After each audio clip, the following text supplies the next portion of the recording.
Alrighty guys, welcome back to another live stream today. How is everybody doing? Alrighty. Alright, we're going to get started with some suggestions, some comments, concerns, things you guys are working on, things you guys want to see. We're going to start out with a quick vote. Let's go ahead and drop a little poll in the chat here.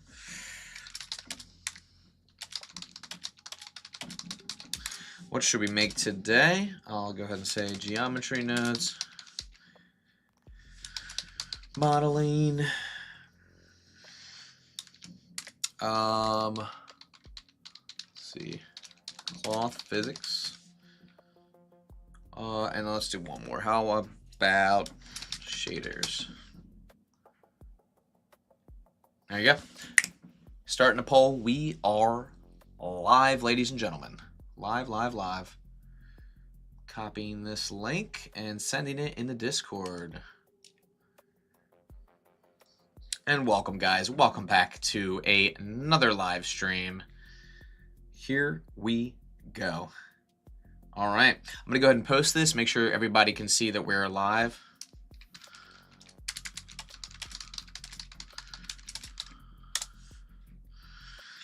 All right. Here we go.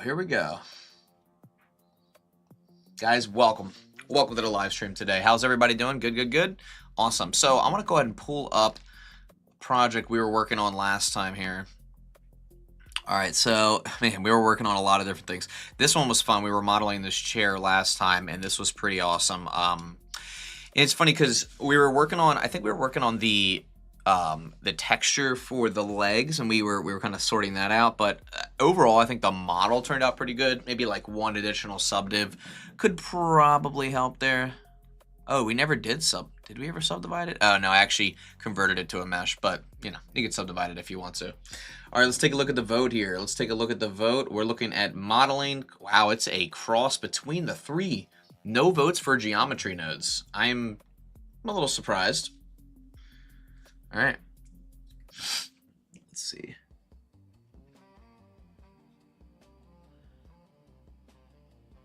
Trying to see if we can find a good live streaming music here. It's a cool one. All right. Hello and welcome to the live stream. If you guys are new here, my name's Kenny Phases with CG Cookie, and today we're going to be creating pretty much anything that you guys want to.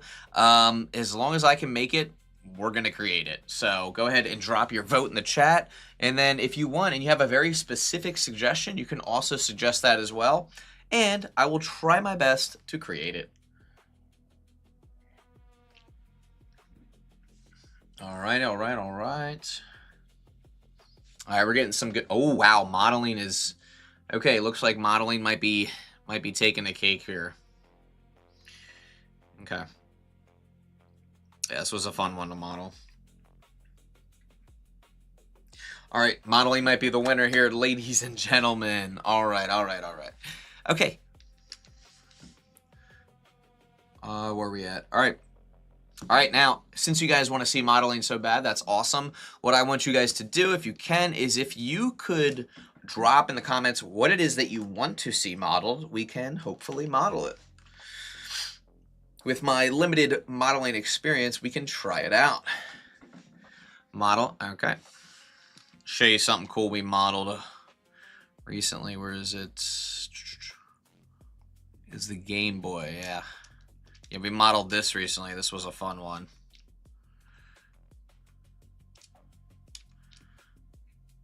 Whew. Yeah, this was a nice one here.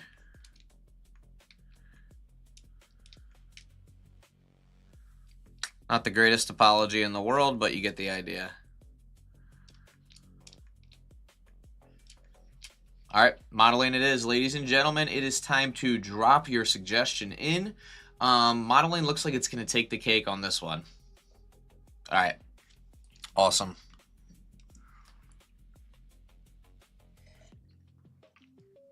Model the channel logo. Okay, we can do that. Alrighty.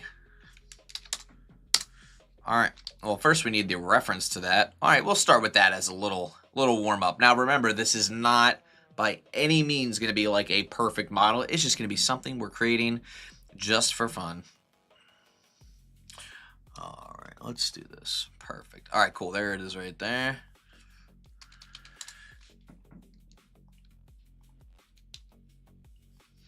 Okay.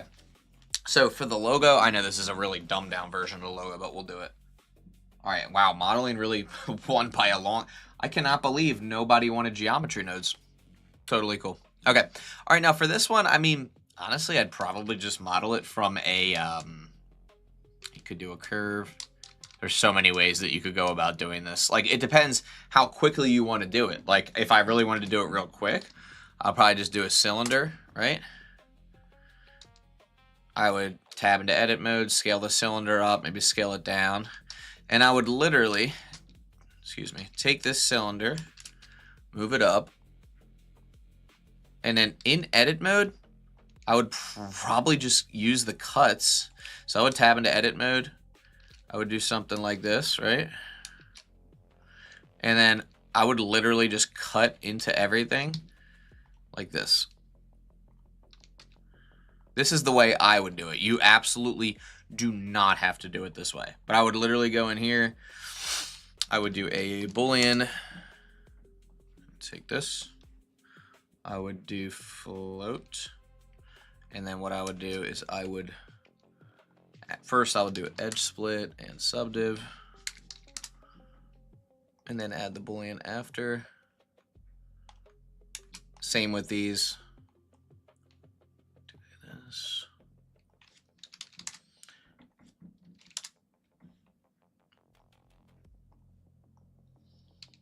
All right, let's see if this works. Oh, wow, it really doesn't want to work for me. That was how I was going to do it.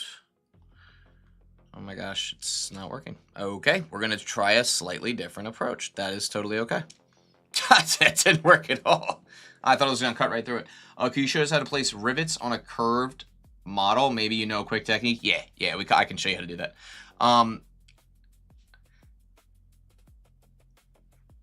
Oh, wait. Oh, you're right. I'm sorry. You're right. It does say 31%. I thought it said 0. Honest to God.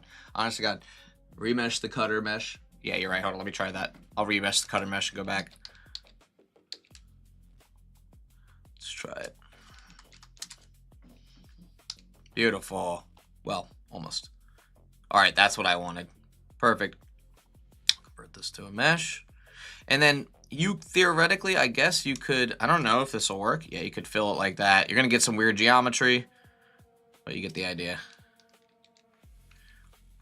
Hold on, let me go back. Let's see if we can do this.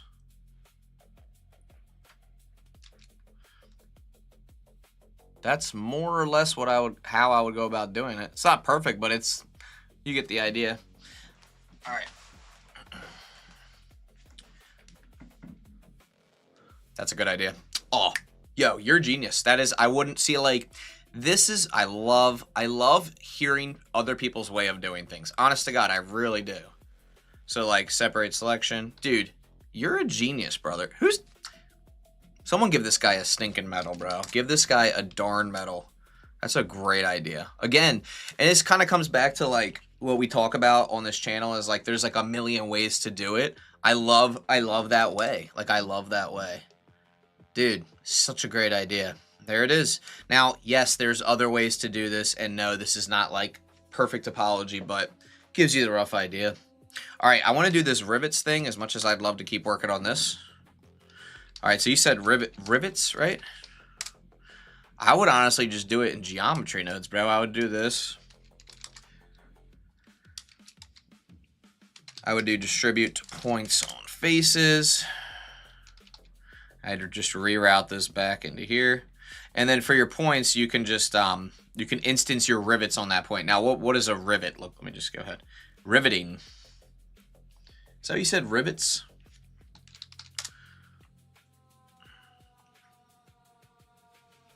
Okay, so it's literally like a half circle, more or less. I haven't seen a rivet in a minute. All right, we'll just pretend it's like a half circle. So what I'll do is instance on points. Rivety. All right, sphere. You guys, I'm going to show you a really, really cool trick. So first of all, we instance the sphere, and that's kind of like, those are your rivets, but I want to cut the sphere in half and have it kind of like stick on the surface. So I'm going to do delete geometry, and I'm going to do position XYZ. We'll do separate XYZ, and we'll basically just delete the bottom half. So we'll take our Z and say less than what, 0? Yep, and now we're only deleting the bottom half. So now we have these like half spheres, and then you're probably thinking, okay, that's great, but they're not facing the surface. Well, you'll take the normal of your distribution, and you will align it like this. Plug that in here, and then switch this, and now they're all facing, right? Now you can see there's a slight gap, so if you need to fix that, you can change the set position, and you can bring them down ever so slightly. And if you think they need to be flatter, you can do this. You can do transform geometry, and you can scale them down on the Z a little bit. Maybe your rivets need to look a little bit more like that, right? And there's your rivets. Now, obviously, you want to place them where you want.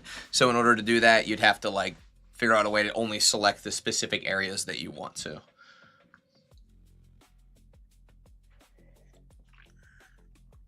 Any advice for someone that doesn't know where to start? Where to start? I started learning sculpting, mainly animation. Watched Blender Basics tutorials, useful that months ago. I don't know. I just don't know. It's hard for you to focus on it. Any ideas? It really, you do. I know focus is a problem, right? You have to be able to focus on the thing that you want to learn. So I would say like pick an area and focus in on that. I know I'm telling you to do the thing that you say you can't do, but you do have to focus on something and improve it. What I usually do is I go on YouTube, I look up a tutorial, and I follow that tutorial, and I kind of just learn from that. And then I build my own ideas, right? Like now that I know how to instance things on a surface, I can like take that and now I can make all types of add-ons with that. Like just knowing this node right here, instance on points, you can build a million add-ons with it, or a million geometry node setups that you can sell very easily. Thoughts on listening to music while working? I can't seem to focus that way. Yeah, if you guys want me to turn the music off, I can. That's totally up to you. There's too many things. I have a bookmark folder with thousands of tutorials. Unfortunately, man, I have to tell you, you're going to have some sort of self-control to be able to focus on just one thing. I know it's easier said than done. If you want, I can like give you that thing, and then you can focus on that if that helps to like have somebody make the decision for you. But eventually you do need to make a decision and move forward with some sort of idea. All right, let's go ahead. Actually, I don't want to save this. All right, so that was rivets. Well, rivets more or less. I'll show you guys how to do a stitching effect next. We'll do stitching. So I want to show you guys something really cool. So this is going to be interesting. So we have this object, right? And we want to create stitches on it, right? Let me just show you guys something really cool. If you add a curve, right, we'll take our curve and you go into, I'll do this in here. If you go into edit mode on the curve, you can just delete the curve.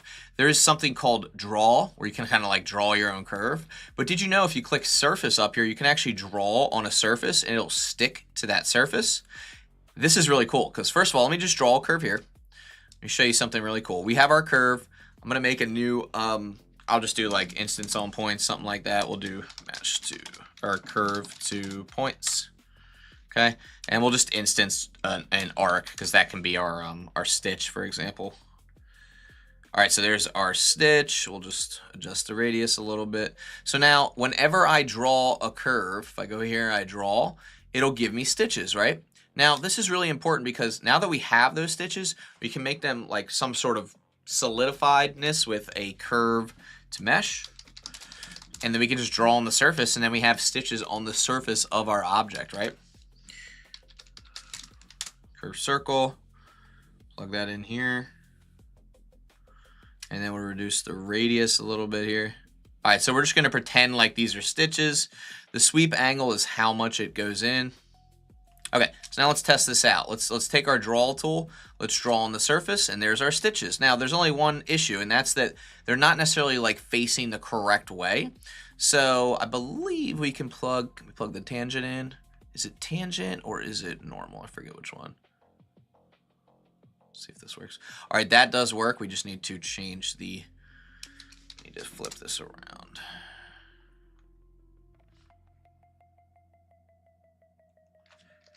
Okay, now it should work. All right, so there's our stitches. Now this is just a really rudimentary idea. The other thing you can do to get more stitches is you can increase this count. You can also obviously decrease the radius, right? So now what we have is we have these like stitches that are in a line. And now when I tab into edit mode and I draw on here, look, I'm stitching onto the surface. You guys see this? How cool is that? And then if you think that they are not long enough sweep angle, you can increase that. And again, you can change pretty much every aspect of this. You can even compress it on the, would it be the Y? I think it would be the Y. Yeah, so you can compress it on the Y too. So if you want your stitches to look more like that, they can. Just be careful because sometimes you will mess up the actual like way that they're stitching onto the surface. So you kind of have to mess around. You have to really mess around with the offset and things like that. In fact, I might even just bring this back up to 1. Does that make sense? So that's how you would like do stitches on a surface. So now I'm like, okay, you know what? I want to draw a stitch straight down. There you go. Now it's on the surface. You want to make a baseball. Just delete everything. Go in here and what does baseball look like? I don't know, like that. I don't even know, but you get the idea. You can like make a baseball if you want to. And the coolest part, you have control over how many stitches. Now, how awesome is that? I can write a K on here if I want to. Now it's stitched onto the surface. I can adjust it. You can even do random rotation with each individual stitch. So, pretty cool little technique there. I know, there's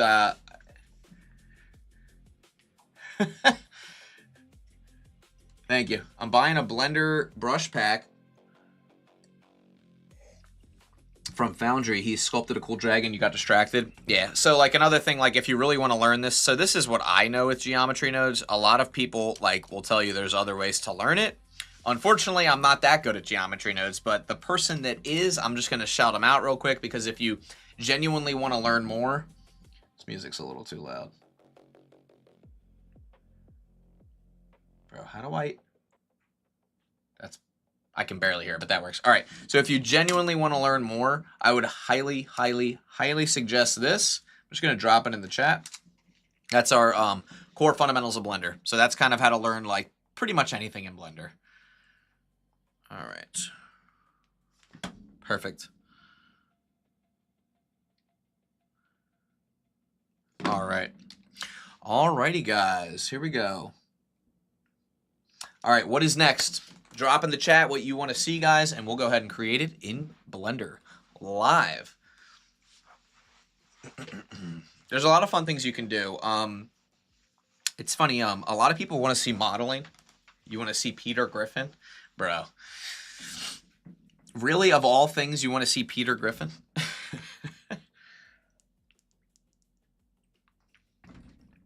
Please no. Someone said please no. Oh my gosh. Starting an argument in the chat, bro. All right, grease pencil stuff. I don't really mess around with grease pencil much. I do know there's like, so grease pencil is interesting because you have, there's like modifiers that you can integrate within it. It's the first thing you thought of. That's what you thought of on the top of your head? Daily dose of, oh my gosh, I can't read that on the live. That's funny. Should we delete the default cube? Yes. Should we add a monkey? Yes. Should we subdivide the monkey? Yes.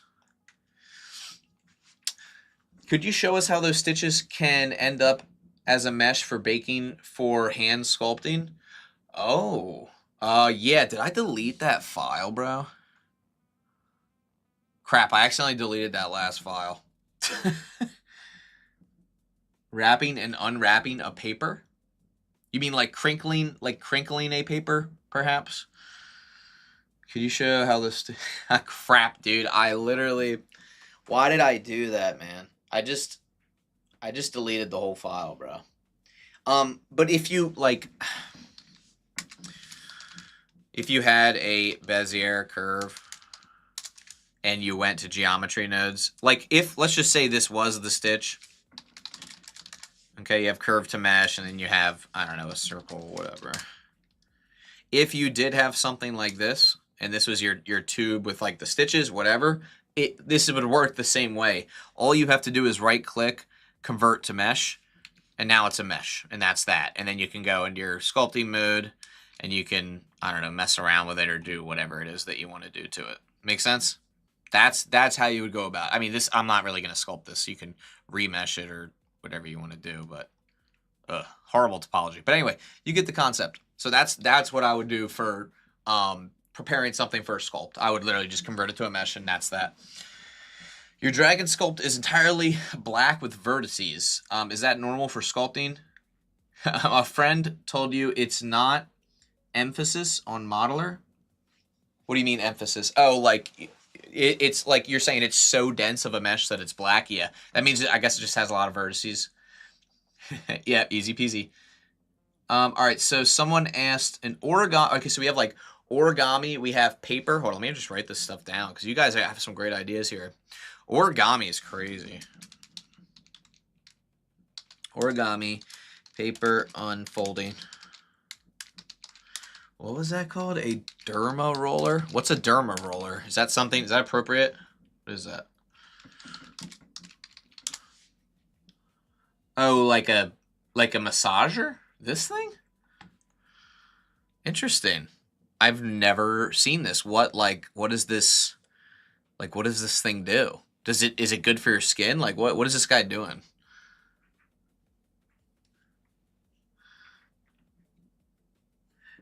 Oh, hold on. I'm sorry. What was the other one?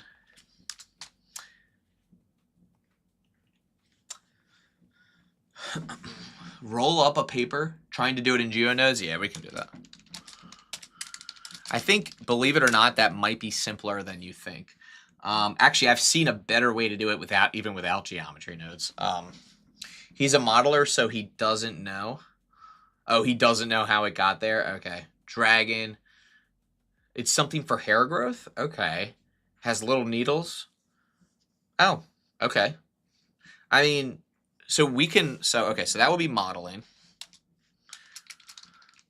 Let's do this. Let's do I'll tell you what, we'll come back to the derma roller. That's an interesting, like I said, I've never really seen this device. Let me see, is there a brother, I don't want to buy the darn thing. I just want to, don't they understand I'm trying to 3D model this thing? Come on. This thing is kind of scary looking, dude. We can probably model this middle part with geometry nodes, and then the rest we can hand model. I mean, you can model the whole thing from scratch, but all right, regardless, let's do rolling up paper first, because I think that might be, I think that's like doable at least. All right, so you want the paper to roll up. All right, so I've seen some really interesting ways of doing this. What was the first way I saw? It was really cool. It was like they had a curve. Yeah, I think it was like this. I think it was like a curve, a Bezier curve, okay? They flattened it on the Z. They flattened it on the Y. They went to this mode here. They took this guy, extruded it, and I think they just went like this. Did they go? I think they went like this. Hold on. And then maybe they went like that. Let's just pretend this is perfect. It's not, but you could spend time. All right, so let's say it looks like that. I believe they did this, and then they added a plane, and then they like made a bunch of loop cuts like this. Probably already know where I'm going with this. And then they added the curve modifier for this, and then I believe they just did this. They did yeah, that's what they did. So now that I have the curve modifier on there, you would move it along the X, as I've seen someone do this before. Now, obviously, you're gonna want to take this SX or SX, SY, right? Whatever. And then again, the more subdivisions it has, the higher quality. Move it, and look, it's getting rolled up. Now, obviously, you want to modify your curve. So if you go to your curve here, you can continue to spiral this inwards even more, right?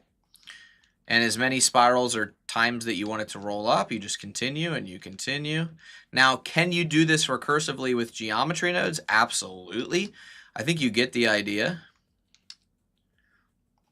So yeah, that's how I would roll up paper.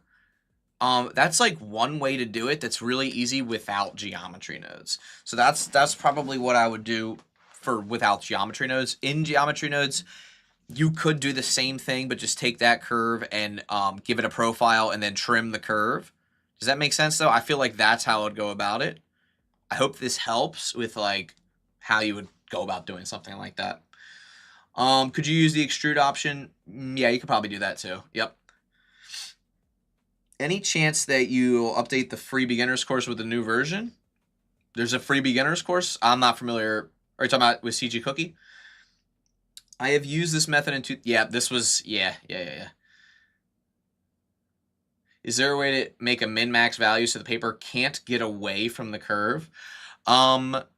Yes, you could probably do that with a constraint on the paper. So you could probably go here and do like limit distance on this. Wait a second. Maybe not limit distance. Let me see. Limit location. All right, the max Y that it can go is this far. So I can't go any further than that. And then the minimum, so yeah, you can do it. You can do it. I don't know why it's not moving right now. There we go. So it can move this way, but it can't move anything past this direction. Make sense? And then if you want it to move further, you can do that. In fact, you could probably more or less animate it with that too. So that's probably how I would go about doing that. That's just an idea. All right, that was easy to knock out. We'll come back. This will be the final one we do. All right, paper unfolding. Are you talking about paper unfolding from like a crumbled state? Because if you are, I think we can do this in geometry nodes. We'll try it. So what I'll do is I'll just make a grid. This will be our paper. 1 meter by 1 meter. We'll do 100 vertices by 100 vertices. So it's going to look like this. I'm going to set the position. I want this thing to be like really crumbled. So I think I'll just do a combine XYZ. And we'll just set the noise texture to the Z so that we can like not crumble it, but we can basically make it look like this. Actually, you know what? Let me see if I can do Voronoi. Make it look a little sharper. It's a little bit better. Let me see. Doesn't really look crumbled the way I thought it was going to. Let me see if I can do this color ramp. And can I do constant? It won't work like that. Oh, not what I wanted, but that's cool. Try linear.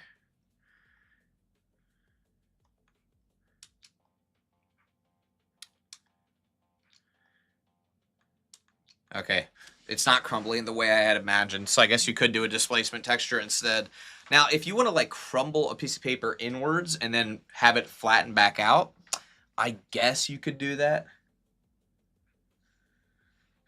Oh, you know what? We could do physics. We could do physics. Okay, we'll do physics. Fine. All right. Since you guys requested it, let me do this 20 by 20. So yeah, so now it's, you know what, let's do 10 by 10, because I just want to see if, I don't even know if this is going to work. We'll do cloth dynamics. When you press play, this is going to fall because it's now a cloth, like a simulated cloth. But what I want to do is I want gravity to be 0, because what I really want is I want to make my own custom force. So like a force field, if you will. So I want to show you how this works. So if I plug this into effectors and I press play, nothing happens because there is no force. The force accepts a vector, so I can send it upwards by 1.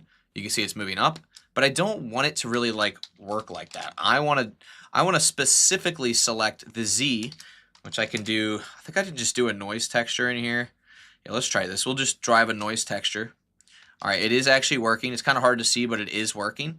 In order to make it work, well, better, what we can do is we can do a vector scale. We can do like 3.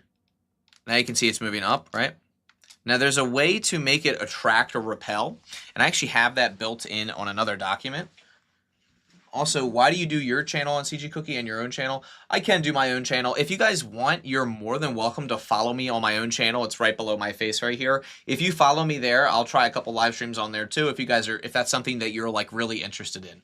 It's just a little easier to get to a broader audience on CG Cookies. That's why I do it. And also sometimes we like promote fun stuff on here, so that's why I do it on here. All right, let's scale this up. Actually, let's scale it down. And let's give this guy more subdivs. You can see it a little better now. So this is not the paper crumble effect that I wanted. It does give you like a rough idea. How cool is that? How cool is that? I think that's amazing.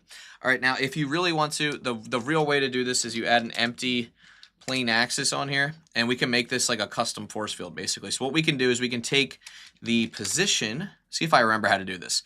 I believe you take the relative position of the empty, you want the location, and you want to subtract this from the position, then you want to normalize it, and then you'll plug in your vector scale.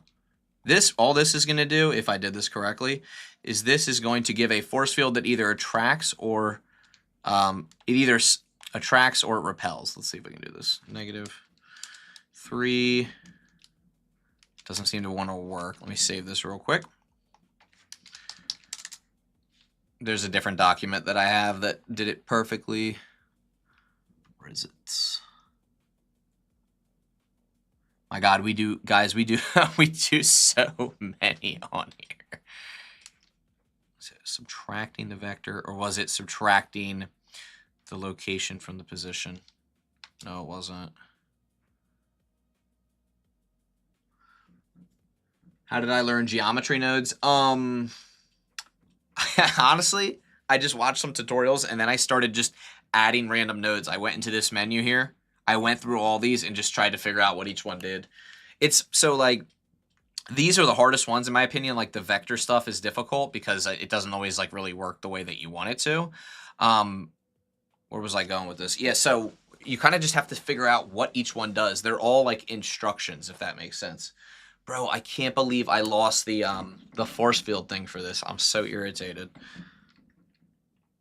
Oh, I really can't believe I lost it. Oh, wait. Is it working? Oh, it is working. Oh, bro. I just didn't have the scale enough. All right, let's do -30. It is working. It's being a little weird. I don't know why it's rotating like that. It shouldn't be. It should not be rotating, bro, but okay. I wonder what happens if you don't normalize it. Bro, why is it acting weird? All right, you know what? We're going to bring the force field down. There we go. The force field's working. I just don't know. Maybe we need to turn gravity off. Bro, what the heck? It's weird because the force field's working. Oh, hold up. There it goes. There it goes. Okay, that was what was supposed to happen. Okay, so now, of course, now it works. All right, now it works. Just got to reset it. All right, we'll do -5. So -5 is going to be the force now. So it's basically going to pull everything together like a crumpled piece of paper. Now, it doesn't have self-collisions, which is annoying, but I'm going to reset this to 20 by 20. And when it resets, now look, we have like a crumbled piece of paper, if you will. So this is kind of how you mess with force fields in Blender geometry nodes, which is really cool. However, you can see that there's no self-collisions, and the way that you know this is we have intersections right here, which we really don't want, right? But this gives you a rough idea of kind of like how it works. Now here's what's really cool. Our location of our empty is basically where the force is. So if I want to, when this resets, I can actually move this around, and look, in real time, I'm actually interacting with my cloth, which is really, really cool, right? So if I want it to go down here, I can. If I want it to go up here, I can. And if I want it to be stronger, like maybe -50, I can do that too. So now look, my cloth will follow my empty wherever it goes. How awesome is that? And if I wanted to push it away, I can do the same thing. Or if I want to push-pull, I can also do that too. And there's pin groups. There's a lot you can do with cloth dynamics. Helicopter is crazy, bro. I was just going to ask, if you can do self-collisions, maybe you can, yeah. And that's, so self-collisions would be nice, but you can't. Wait, add a repulsive force on each vertex that could scale exponentially. Interesting, a repulsive force on each. I never thought about, like, doing that, but that's an interesting thing. There was good paper about massive self-collision. Yep. So, okay, so this is another thing. Like right now, we don't have any pin groups, but if we want, we can pin something. So the pin groups is right here. It says pin groups. We can go and we can say, okay, I want to pin every index that is less than, I don't know, like 100. What is it? What do we have? 20? Oh, I'll do less than 20. So just be a straight line across the left or the right. Now here's what's cool. We'll just go ahead and drag this over here. So here's what's cool. Everything's pinned right here. You guys see how cool that is? Look at that. And now look what I can do. I can be like, I want it to go over here. No, I want it to go over here. And now from a top-down view, you can see how the forces will go towards whatever we want. Now, the cool part about this is we can add in a sphere here as a effector. I'll just put like a sphere like right here. We'll make a new GeoNode setup and set it as a collider. So now this will interact with the cloth physics. We just have to select our collection. Now look.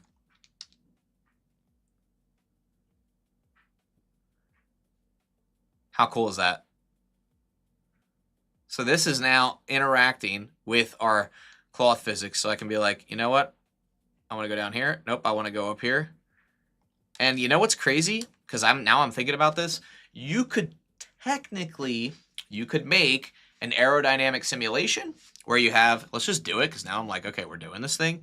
Let me just back this up. So this is our force field. It's going to kind of extend out here. Let's just say this is like our car, right? And it's like this super awesome car that looks like this, right? Let me press play. All right, so already you can see it's kind of working. I'm going to have two of these though. So right now on the X, we want to kind of stretch this out a little bit. So look, now what I'm imagining is if we reduce the amount of vertices on the Y to 2 or so. Let me just do the first 2. Actually, no, on the X we want a bunch of them. Let me see. So now it's being stretched. Awesome. Let's do 10. Okay, cool. So here's what's the cool. So this is where it gets interesting. We can convert this to curves, and it's going to look like it's wrapping around our object, almost like it's like a spoke trail. It looks a little weird now, but you're going to get the idea in just a second. I'm going to drag this out even more, and I'm going to make our force field negative 100. This is cool. Okay, and now what we do is we say, you know what? I don't just want one grid.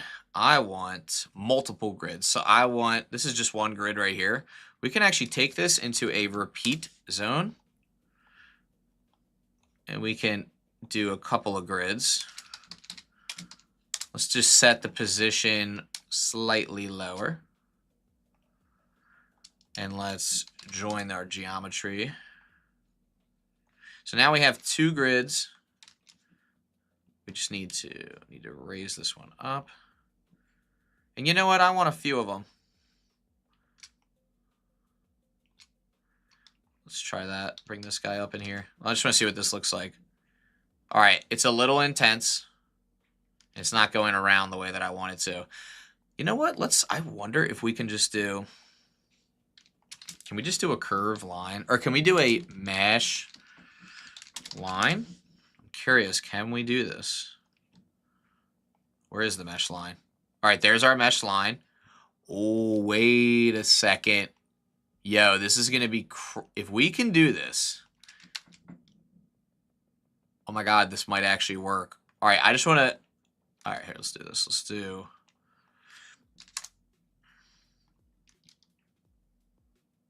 All right, this might look crazy, but this is the start of something really, really, really cool. Maybe there's already something in the physics of Blender. Yeah, no, there is. So there's smoke simulations you already have, but I'm trying to figure out something here. And I have an idea on how we can do it. This line is way too long. Let me shorten this line up a little bit. Look at that. That's one streamline. See if it interacts. It is interacting. Let's go. Okay, this could be really cool if I'm able to do this correctly. I want a curve line that's vertical, and then I want to, basically I want to say, okay, curve to points, right? Now this is a vertical line, and then I want to say instance on points. I want this to be the instance. I want to realize the instances into real geometry. Now we have our curve lines.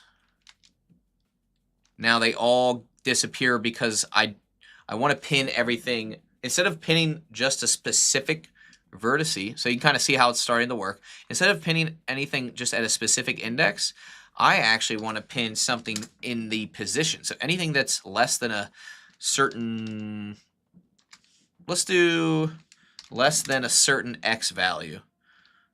Less than 0.2 maybe. See if that works. Yep. Bro. Are you guys seeing what I'm seeing? I see potential.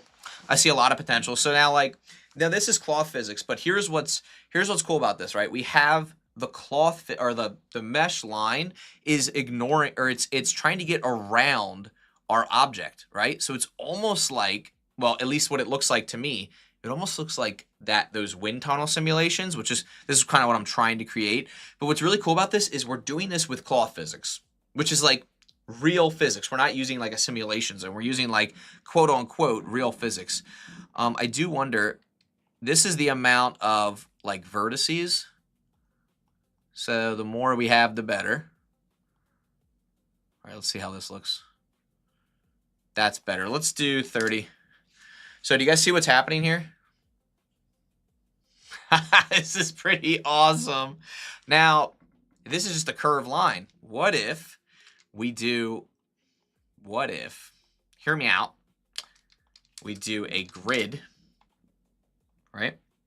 But the grid is transformed so that it is flipped on the, it's flat, we want to flip it on the Y, so we want to flip it 90 degrees. And now guess what? We have control over a grid, and we can decide how many we want. Let's do 20 and 20.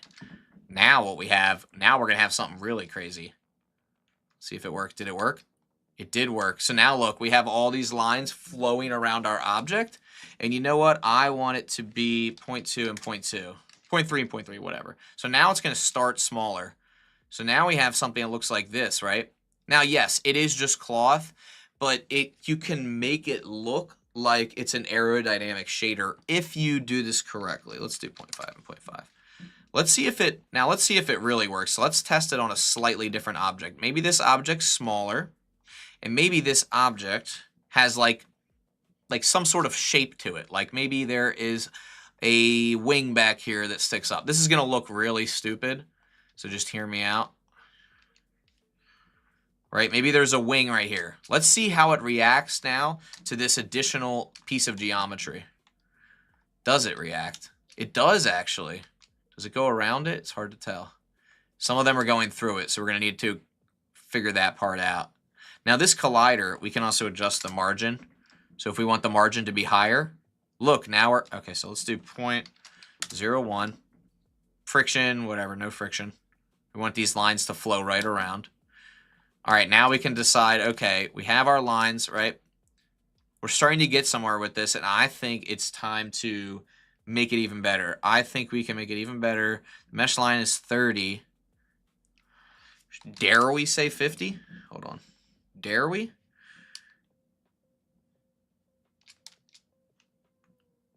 And also, I think, we make this like 0.2, 0.2. Look at that. Now, it's not perfect, but we're getting somewhere. I kind of want to bump it up to 100 and see what happens.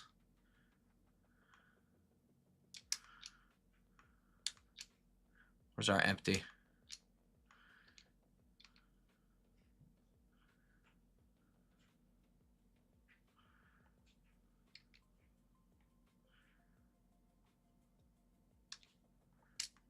It's like kind of working. All right, let me tab into edit mode, delete this and add a cube. I just kind of want to see if we set the origin to geometry. Yep, okay. So it's like kind of working. Let's give it a little bit of a bevel. I do think the more geometry it has, the better. We also need to adjust this margin a little bit. That's a little bit better. I feel like we're getting somewhere. I mean, this is definitely something we could explore a little bit more. But like what's cool about this is like, yes, it's not perfect. I'm not saying it's perfect. We can now come in here. We can go into our cloth dynamics and we can mess around with some of this stuff. Like right now the mass is 10 per vertice. This is the mass with 10 kilograms per vertice, right? And then also, let me just bring this back. We're getting something pretty darn interesting here. The friction, I just want to see what happens if we set the friction higher. Okay, collision radius, whatever. Damping, I just want to set the damping to 0 and see what happens. Damping is kind of how fast it slows down, if that makes sense. Now, I wonder if we threw a car in here, like, what would it look like? Let me go find a model of a car. Let's try it, because I'm like, yo, this is going to be pretty cool if we can figure this out. I think I have a model of a car in here somewhere. All right, like I did have a model of a car. There was actually one that we were designing, but I didn't finish it, so. All right, let's try this. That should work. Copy that. Go back into our file that for some reason, I don't know why, I called this file check. Guys, why did I call this file check? There we go. I'm really curious to see if this is going to work. I'll just delete this. Make a new collider. Also, what's cool, even though this may or may not work really well. Oh, pfft. Let me just do this. Object, apply, scale. You know what? There's a really high density here. I probably can do convex hull for the collider itself. Let me just see.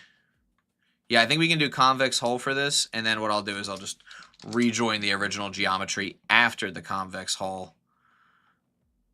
I don't really want to show the collider. Hold on, let me just see something. Oh my gosh, bro. This is crazy. You know what's crazy? You know what's even crazier? You could use hair physics for this, but this is insane. All right, we're probably gonna move past this in just a second. Hold on. All right, let me go back. I need to reduce the amount. I need to do can I do unsubdivide on this? I think I can. Yes, edge, unsubdivide. Beautiful. All right, can it work faster now? It's like actually working, bro. Well, it is and it isn't. It's going a little berserk. Why is it going berserk like this? Let me adjust it back to what it was before. Guys, it's perfect. I don't see what you mean. I can definitely sell this. This is crazy. All right. New file. I attempted to make the chair you made yesterday. It turned out not bad. I kind of rushed it. No worries. That's okay if you rushed it. Yeah, guys, don't ever feel like you have to rush to like complete something. Take your time. Also, if you really want to learn the fundamentals of Blender, check out the link I just sent. You can absolutely do that using the core fundamentals. All right, guys, do me a favor. Comment what you would like to see next. All right, there were certainly a lot of suggestions here. Oh, you know what? What was the other one we had? Oh, right. We were going to do origami and then derma roller. Is the person that requested derma roller still here? Derma roller, yeah, okay. Yeah, I mean, in my opinion, and I know, like, I'm part of it, so of course I'm going to suggest it, but in my opinion, yes, it was really, really cool.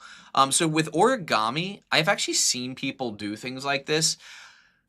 How to do this, I don't 100% know, but I will tell you that, like, if we took a cube, we'll do the derma roller in 1 second. If you take a cube and you split the edges, you can then take a specific index of now basically a face, equal to 0, whatever.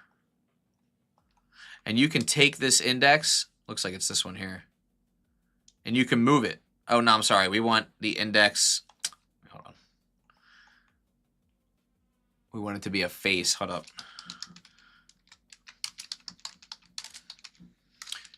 Can I do it this way? We want to separate a face. I'm sorry, you don't have to split edges. I just want to separate a face here. There it is right there. And then I can just say the inverse of that, we can rejoin back together. That's fine. So now we have both of these, but this specific selection right here, you can set the position of. So I can be like, oh, you know what? I want the face to slide off the top. There it is. I want it to rotate. There it goes, right? Now remember, it's always going to rotate about the original axis. So if you don't want it to do that, I believe what you need to do is you need to, like, I think you need to reset its position. Let's see if I can remember. I don't remember exactly how to do that. So, like, in other words, if you wanted it to unfold like a box, you would need to set, like, its anchor or, like, its rotational point to the edge or something like that. I know this is possible. I just don't remember exactly how to do it. But that's kind of like roughly how I would start the origami thing. All right, here's what I'm going to do. I'm going to pull up the Derma roller image that we had. We'll try to model this. And then while we're waiting, or while you guys are waiting, I'm going to go to the bathroom real quick. I am going to download some images, though, and we'll just pop these into Blender. This is a good reference image. And then we need, is this the derma roller we're doing right here? No, I don't like this one. I want to do a different one. Bro, I've never seen like a derma roller, bro. This is, I like this one because of the color, but oopsies. This one's pretty good. Micro needling, bro. This stuff's kind of scary. People put this on their skin and just like stab their face, like, and what is it supposed to do? Like what happens? Dude, these things are scary looking, bro. Like, these are kind of scary, bro. Kind of like this one. Let me see if they have some good images of this one. They do.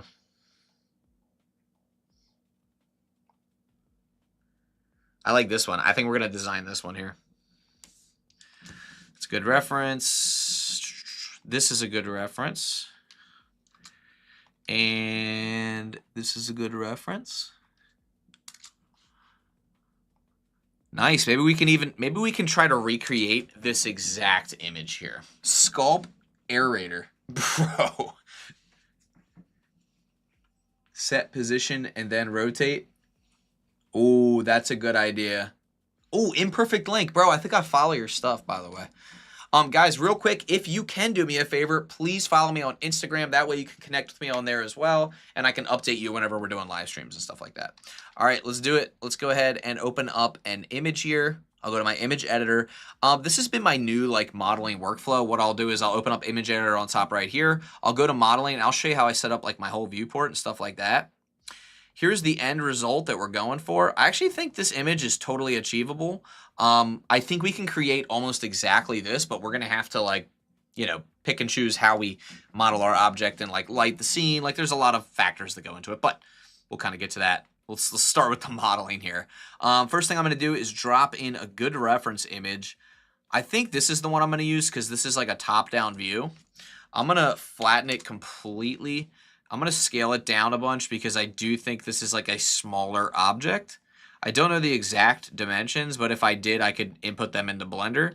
I think I'll do something like this. I want to kind of add a cube, scale it down, and I just want to scale it like this so that I can line my image up and make sure that it's like roughly centered, okay? Doesn't have to be perfect, right? But I want to make sure that it's centered and like at least somewhat straight so that when we model it, we have the correct proportions. I feel like we're getting close here. I think that's pretty darn close to the center. I'm pretty okay with that, so I'm going to go ahead and I am going to turn my opacity down, and we'll start to model this thing. I'm also going to save this as Derma Scary, because that's what it is. Scare you. Scary. All right. We're going to be right back. Guys, comment. Let us know how you're doing so far in the chat. I'm going to go to the bathroom. We'll be right back. And then we're going to model the derma roller, whatever the heck it's called.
All right. All right, ladies and gentlemen, we are back, and I have a banana for some sustenance here.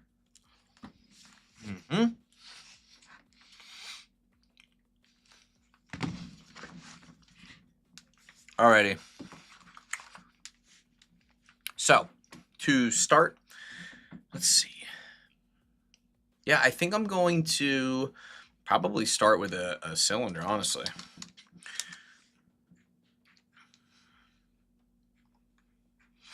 Scale it down a bunch. RX90, you guys know the deal. Now, for this specific object, wait, why does it look... Oh, that's the shadow. Okay. So for this specific object, well, first of all, let me turn off X-ray mode. I do want to show you guys something that I do. I'll go up here for my... This is just for modeling. I'll turn on matte cap, and I usually turn it on to this setting. And I just turn on cavity, so it's easier to kind of like see what's going on. This allows me to see, like, does my topology look good? Does it look bad? We're going to go ahead and start off by deleting both faces.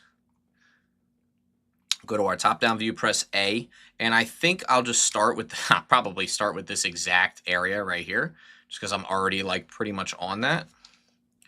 Scale it out to kind of match the rough shape. Remember, we're kind of just going for, like, as close as we can possibly get it.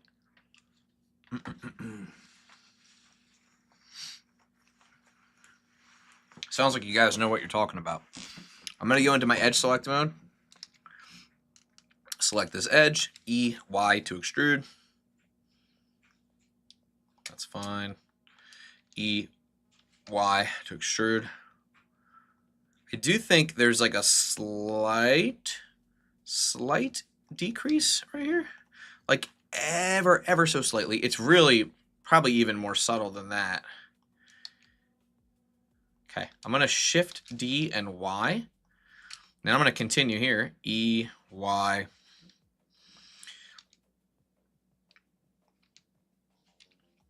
Scale, E, Y, scale, E, Y, scale.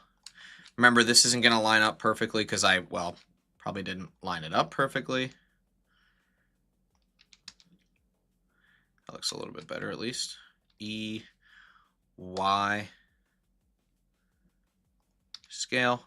We'll come back to that weird like area over there. I'm going to take this edge loop, shift D and Y, E, Y,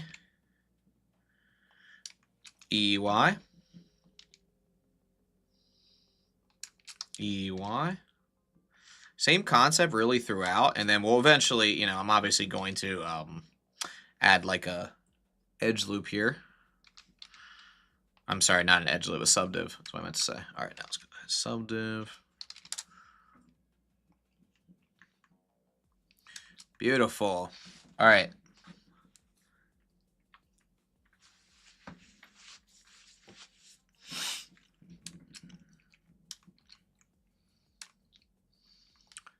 I don't know if I can do this all at once, but I'm going to try ES.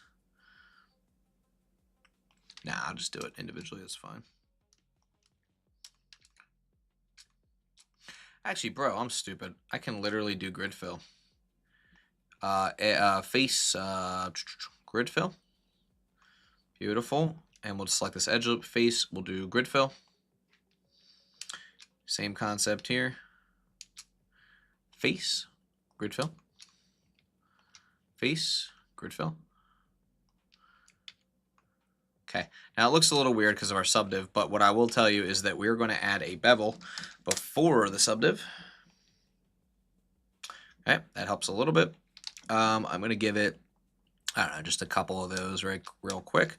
For this guy on the end, I am going to do a shift D, Y. We'll come back to that. We'll take this guy, we'll go face grid fill. See, this guy, we'll go ahead and take this edge, shift D and Y. We'll take the other edge and we'll do grid fill. All right, shade smooth. So far, looking great. All right, now there's a couple of things to consider before we do anything else. I am gonna continue on with this edge here. All right, I'm gonna do EY, scale, EY, scale, EY, scale, and then you already know I'm going to do grid fill at the end. So face, we'll just do grid fill. Now at the end, I don't know how sharp that is, but we'll figure that out in a second. I'm probably going to do proportional editing for part of this. All right, up top, this is where it forms into the handle. Okay, so let's do this. Let's select this edge loop. We'll continue on with our journey here. Now there's a if you look, there's like a slant. We will create that slant in just a moment. I just want to get the basic profile down.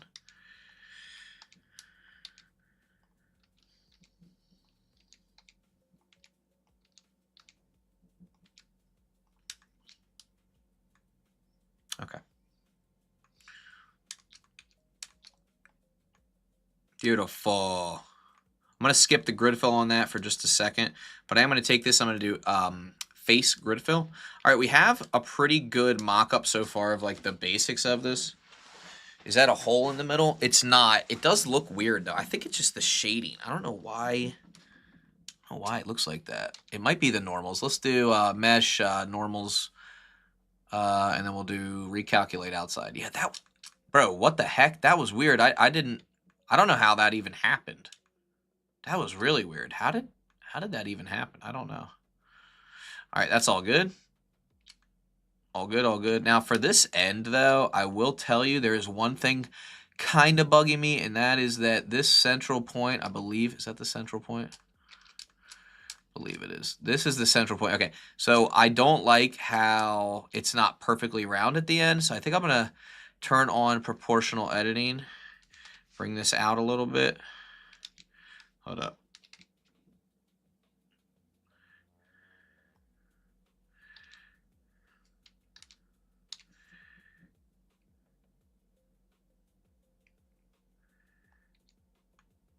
It's at least better. Why can't I select this edge loop, bro? What you talking about, bro? Oh, because I filled it with quads. That's it. Bro, that's an annoying thing, but whatever. And again, just another like pet peeve of mine in Blender, but whatever.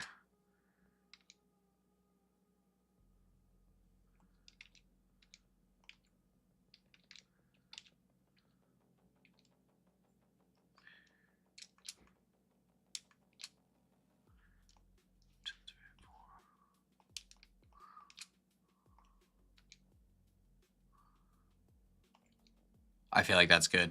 All right, I'm pretty happy with that. I'm, again, probably overthinking that. Is flipping normals the same as recalculating? I don't know. I think flipping normals takes them and reverses them. Recalculating considers everything and fixes it all for you at once, I think. All right. Now, the end of this is slanted, so let's figure that part out. This will be interesting. I believe I can just select both of these edge loops, although they're not full loops anymore, so I think I have to select everything. That's actually probably better, honestly. Believe I can just do something like this, although it's going to give me a weird thing, so I wonder if I can skew it. I haven't used skew before, but let's, or is it shear? Oh, shear might be the move, bro.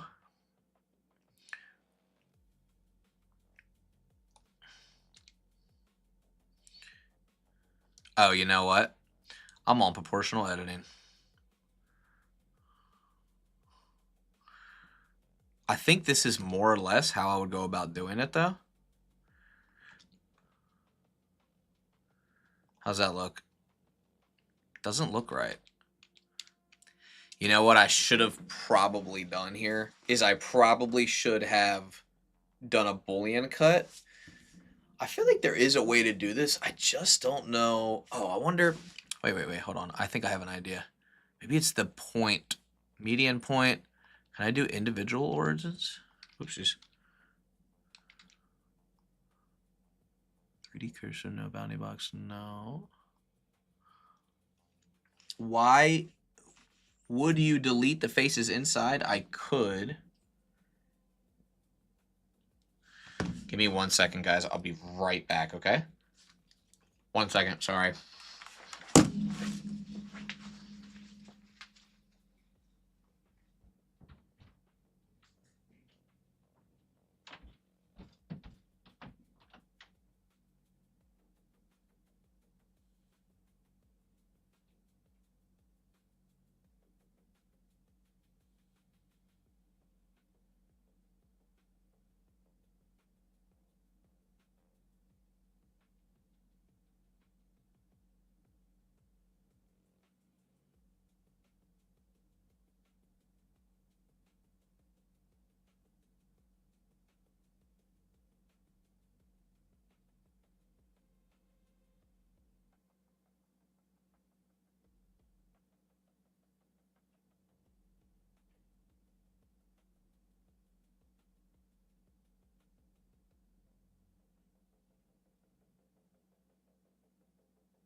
Alrighty, guys. Sorry about that.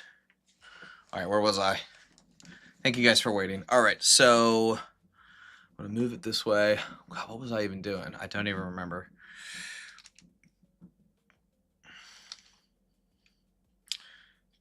Excuse me.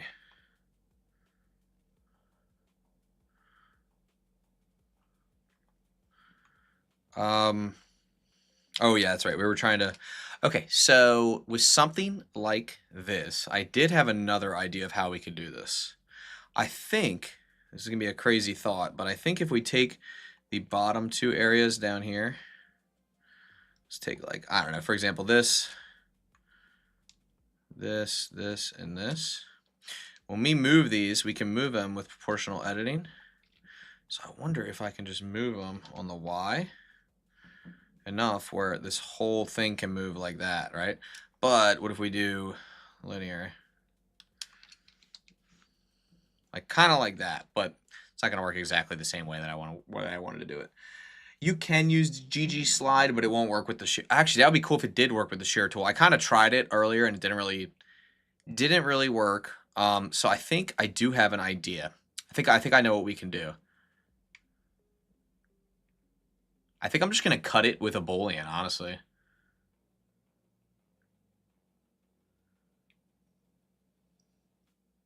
Bro, that's smart. I'm doing that. I'm doing that. Let me just see if I can do this. Hold up. Let me do this. There we go. All right, let's do this. Let's do this. Bridge. What is it? Edge, and then you do bridge edge loops. Okay. And then what we'll do is we take this edge loop and then we can shear it. That's what we can do, bro. Okay, so let me do this edge. Let me do X. Let me just dissolve the edge. This will be the loop, right here. So we can now slide this loop, but now it's a question of, can we GG slide and then rotate without, like kind of. But it's definitely better than the option that we had before. The question is, how do you do this without like destroying basically everything else? I remember there was a way to do this. I just don't remember. I don't remember exactly what it was, and I'm trying so hard to remember. Hold on. Again, this is like part of the overthinking it. Now, oh, bro, I don't usually use the knife tool. Let's try it. Where's the knife tool at? I've literally. Ooh, bisect. It has to be like this.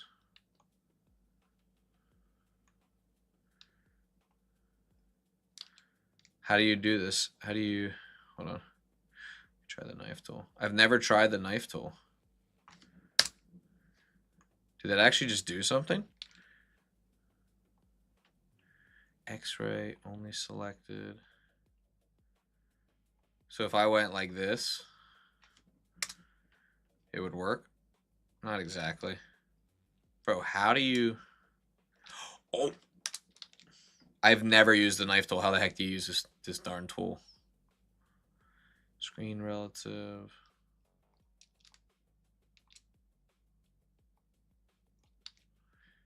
Oh, here we go, here we go, here we go.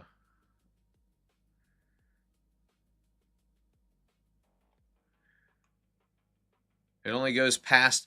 This is perfect. This is exactly what I need. Why won't it go around the whole thing, though? Oh, I don't need to be in X-ray mode, do I? I need to be in this mode. Click off one side and click the other? That's literally all I have to do, bro? No. Hold on, hold on, hold on. Let me do this. So, chop it off. Okay, so let's try it. Let's try it.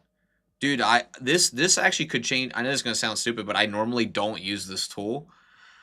Where did the tool go? Knife. Okay, knife tool. Click here.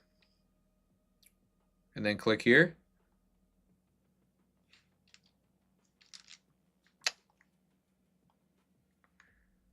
Oh, how do I get it to go all the way around? There's a key to press to cut through, but you forgot. Oh, I got to press the C key. Oh. Oh. So I press C. Oh. Yo. Oh my God, bro. You just saved me years of time. Hold on. Hey, can I call you back in like an hour? Is that okay? I'm live streaming right now. And Leo's asleep anyway, but are you guys home? You wanted to check in with me? I promise I'll call you back. All right. Love you too, man. All right. Bye.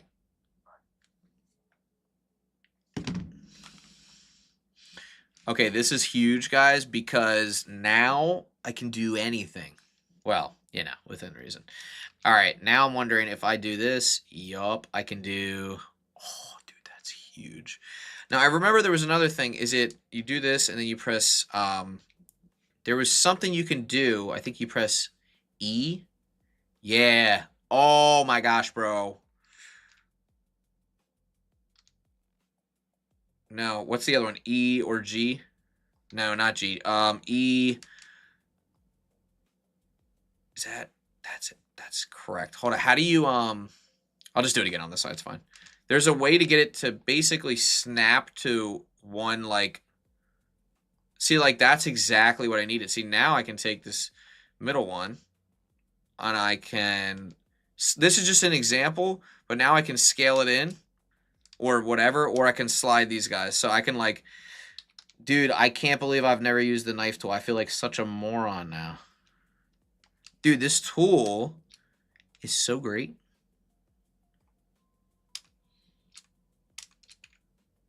We're just going to pretend like that's absolutely perfect. I can't believe it, bro. I can't even, like, All right, you know what? Now I'm seeming like an amateur. It's time to clean this thing up. So we come up here right before this part. Okay, so really I want to... I want to take the face select mode. I want to delete these faces. I want to take these edge loops. I can't believe it, bro. Like I said, I simply cannot. What the heck?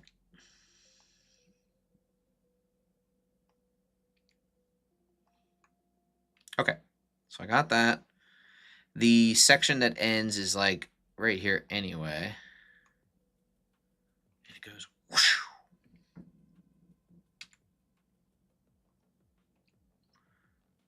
Boom. It goes cut.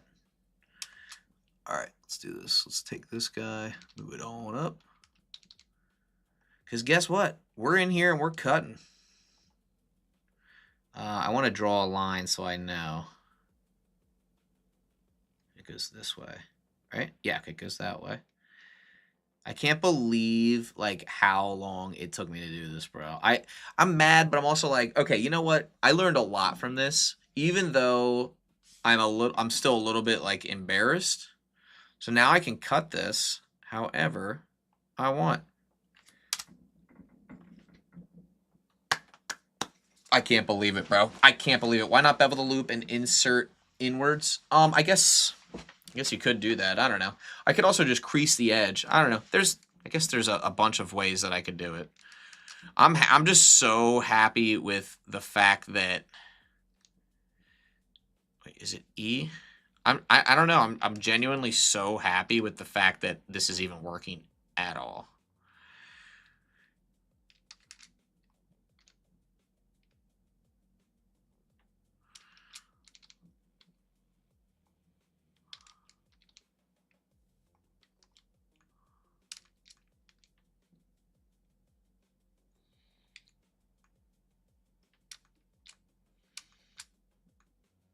I feel like I just unlocked a whole new section of Blender. I mean, I really didn't because I'm sure everybody knew about this tool before me, but I'm just so...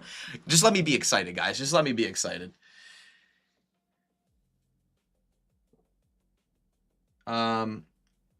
It has a slight curve. All right, cool. All right, I'm happy with this. Let me get rid of my annotations. And you know what? Let's just bask in the glory for a second. Okay, we've basked long enough. Let's build this weird thing up here. This will be interesting. As I kind of have a good side view of it here. I'm kind of already imagining maybe like building this out of like some sort of cube, maybe.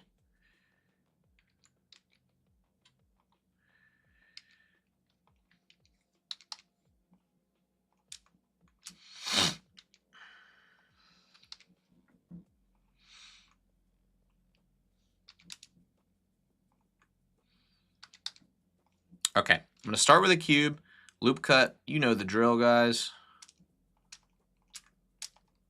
We'll do a mirror modifier. So now anything I do to one side will happen to the other side.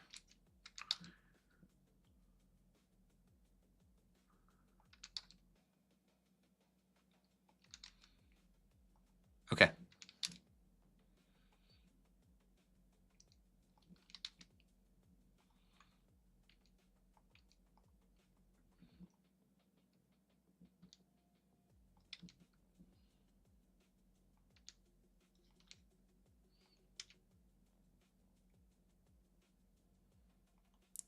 All right, now it's really hard to see what's happening. Am I messed up on the... Oh, you know what? I didn't realize. I didn't realize until now, but it's hard to tell.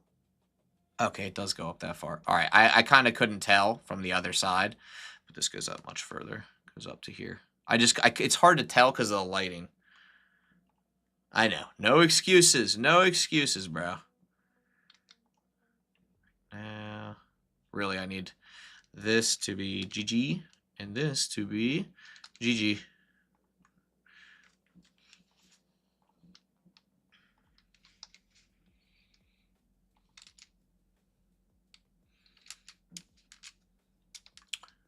All right. Now we're getting to the interesting part because this is where we need to do like a curve, if you will.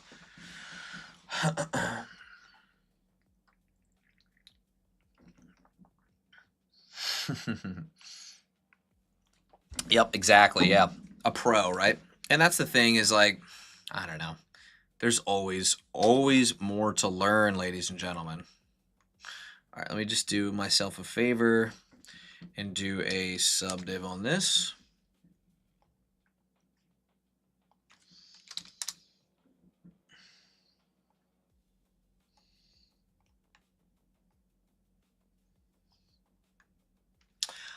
I need to figure out how I'm going to do this circle thing. I mean, I have a basic idea of how it's going to be done, but I want to make sure I do it correctly.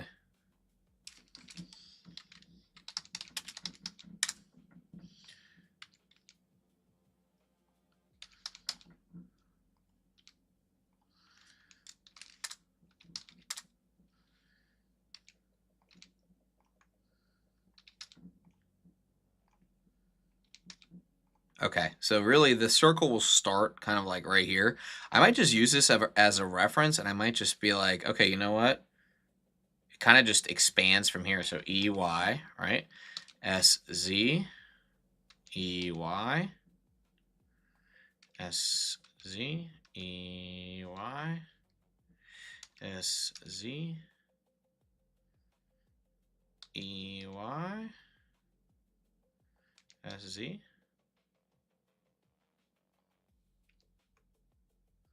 It's not terrible.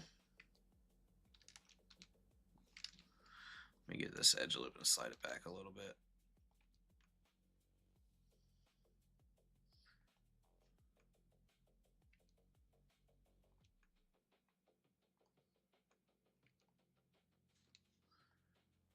Okay. I don't love. There we go.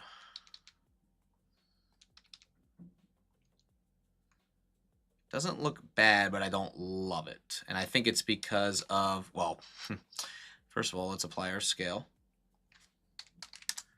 There we go. Okay, the reason I wanted to do that is because I know that this bevel is huge. So let's do this instead, maybe even 0.3. Wow, 0.2, okay. Let's take this. Let's go back. Let's unhide our circle. Let's go here and scale it down some more.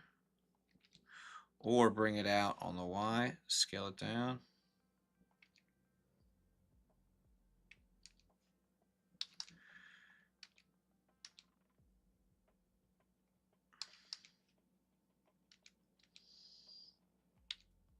That's better. All right, I'm more or less pretty happy with that. I think I could probably add a smooth modifier to that.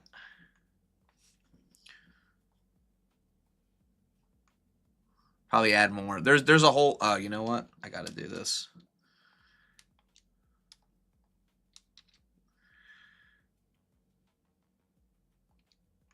That's better. And really the whole top, I could probably just do the whole bevel like myself. Like the whole top, or really and the bottom really need a bevel.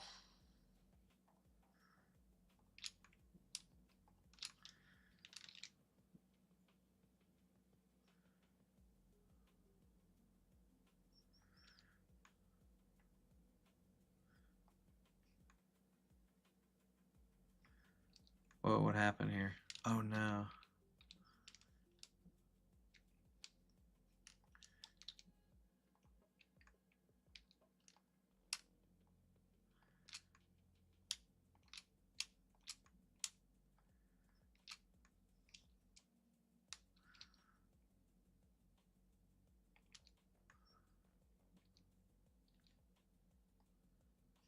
Okay.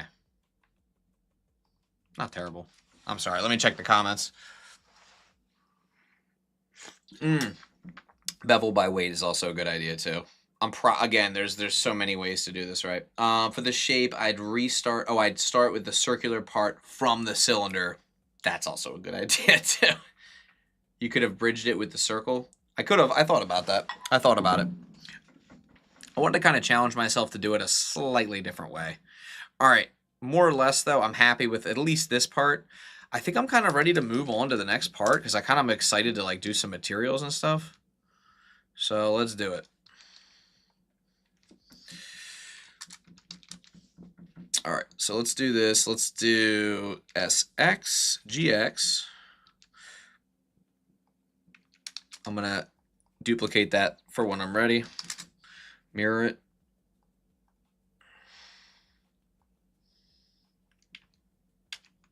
Why isn't the mirroring working?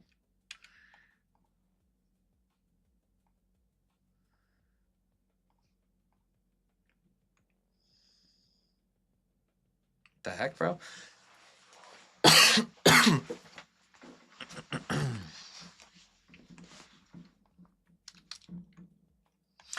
Why is my mirror modifier not working? Oh, there. Bro, what the heck? Did anyone see that? It was not working. All right, you know what? Doesn't even matter. Doesn't even matter, bro. I swear it wasn't. It was not working at first. All right, you know what? I think I'm actually going crazy because that was the most annoying thing I've ever seen in my entire life. All right. Doesn't even matter. Doesn't even matter. Did anyone else see that? I was like actually about to go crazy for a minute. Oh.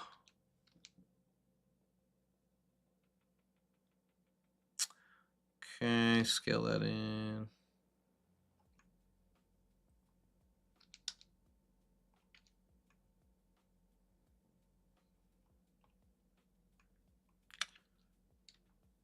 Now I do think this edge has a stronger, like a crease, which doesn't want to let me crease. Why? Oh, because I have a bevel. You know what?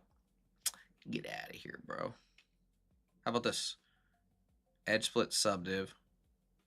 Or, let me just see something.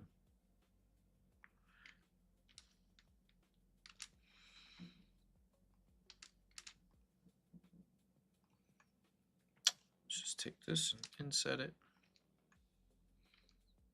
And you know what? I'm just going to do this slightly manually.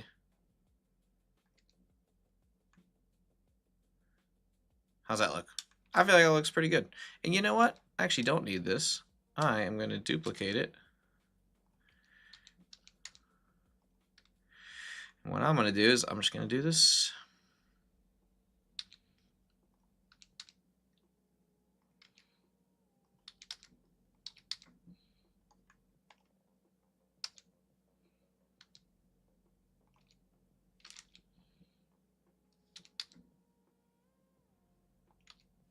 I need to merge them. Why does it look so weird?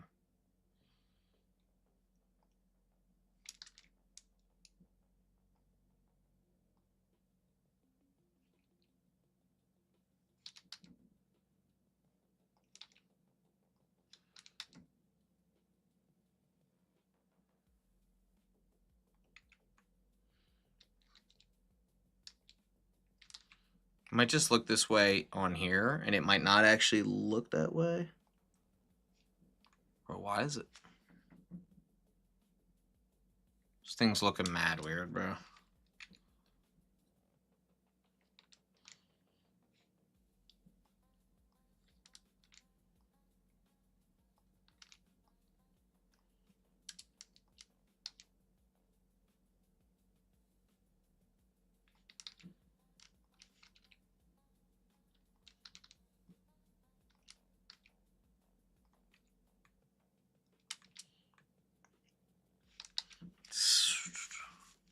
Okay. All right. Delete the interface. Oh, bro, you're smart. Wait, it's gone now. Bro, I didn't even do anything and it's gone. Weird. All right. I think there's an internal face. That makes sense though as to like why that wouldn't be working. Is there an internal face? You know what? It doesn't matter now, but it's gone so that it hopefully doesn't happen again. I like the concept though. Okay. All right. Here's what we're going to do. We're going to count 1, 2, 3, 4, 5, 6, 7, 8. Well, this will be interesting. You know what's funny? I actually, you guys are going to laugh. I actually might take this edge loop and bring it back. And I might do this part completely with an array. So I said 8, right? 8 across. Well, this ought to be interesting. I hope you guys are ready because this is going to get really interesting really, really fast.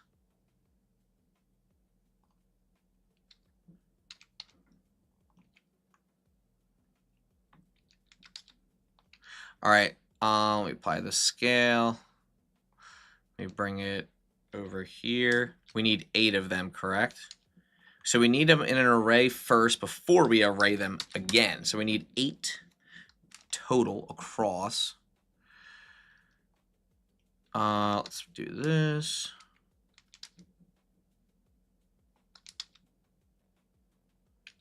So there's our 8 across. Let's do another array in a circle. I don't know if this is going to work or not. Yeah, it will work. Okay.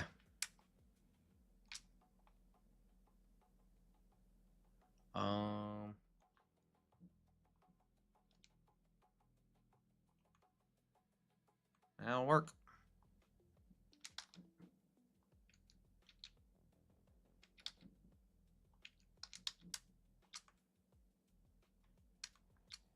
All right, let's give him a slight bevel. Let's go up here. We'll do.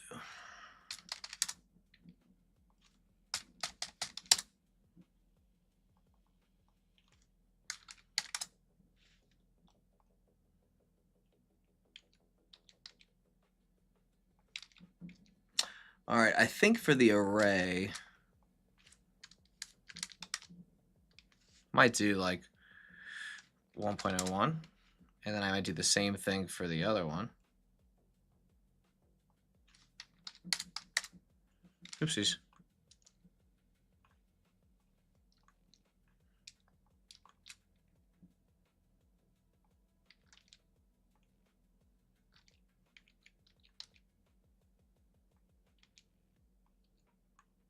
What do you guys think?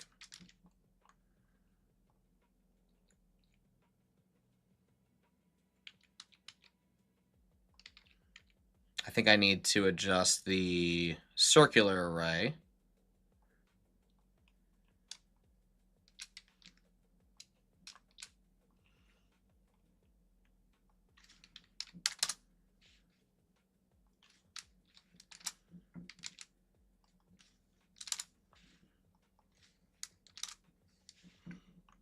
That'll do it.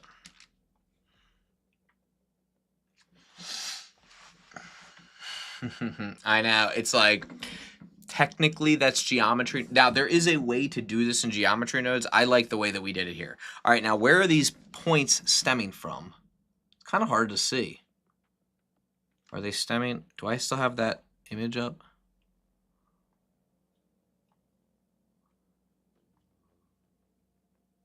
Are they coming from each central point? I think they are. All right, so that means... Oh, I'm stupid. I can literally do this. I can just add a very small cylinder in here. Hold up.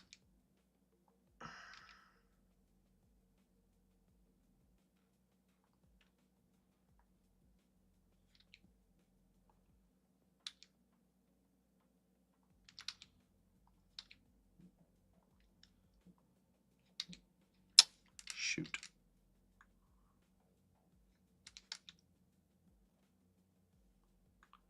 Okay, and then I need, probably needs to be even smaller. Does that look correct?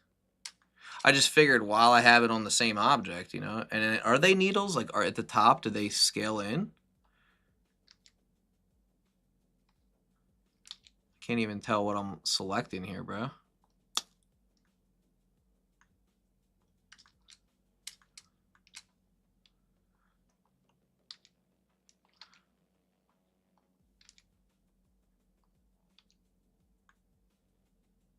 Okay, I think I did it. How's that look?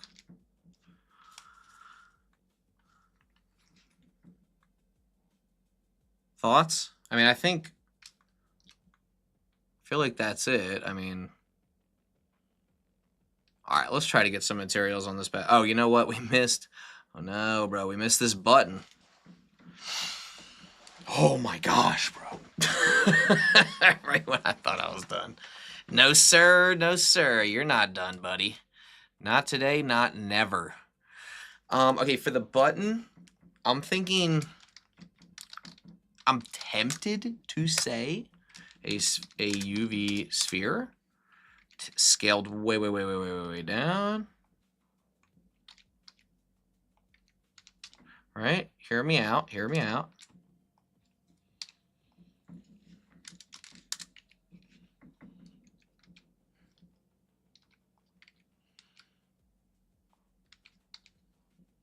right? I'm just imagining literally something that looks like this, cutting into it, and then above that is the actual shape, which is going to be like a compressed down version. These are both going to be shaded smooth. This one's going to have a smooth modifier. Yep, perfect. Now I got to unhide the thing that I rehid. There we go. Modeling.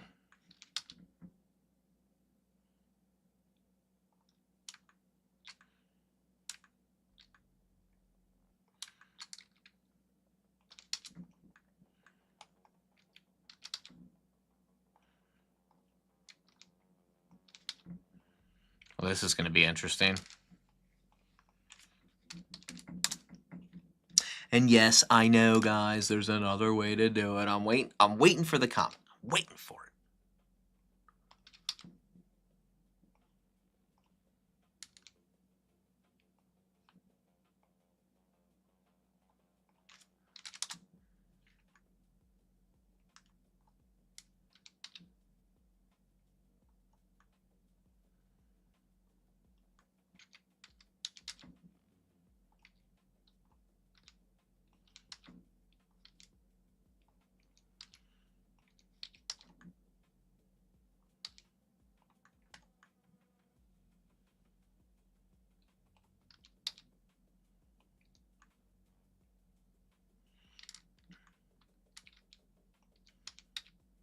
You know what? Let me think about this for a second. It's just one of those things where it's like, there's probably a million ways to do it. Depends on how detailed you want to go. I know. Looks like everything's flipped, bro.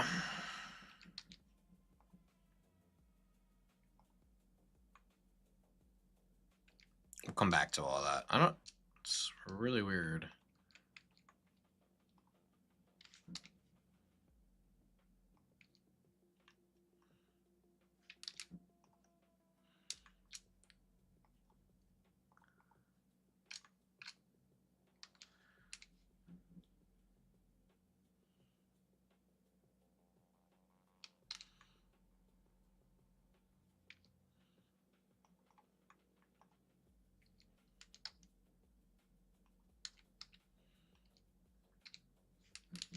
All right. Now, what is this in the middle? It almost looks like there's just like a cut in the middle of this.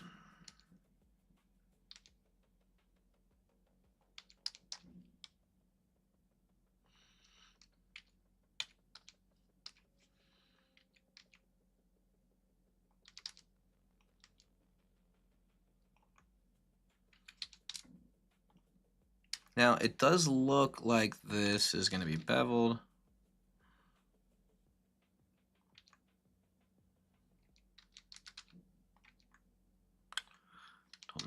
I don't know like how much this cuts in.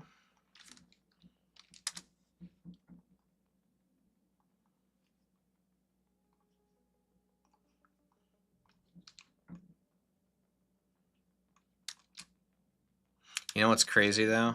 I actually think there's another one of these. And this is like the overall button inside.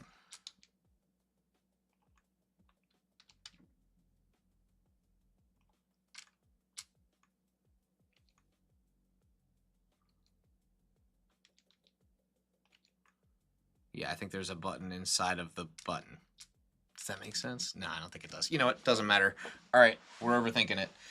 They're all. How could you show us the normals? Oh, could I show you the normals? Yeah, I'll show you the normals. Where is it? Normals. Face orientation. What the heck, bro? All right, you know what? How about this? L, L, L, L.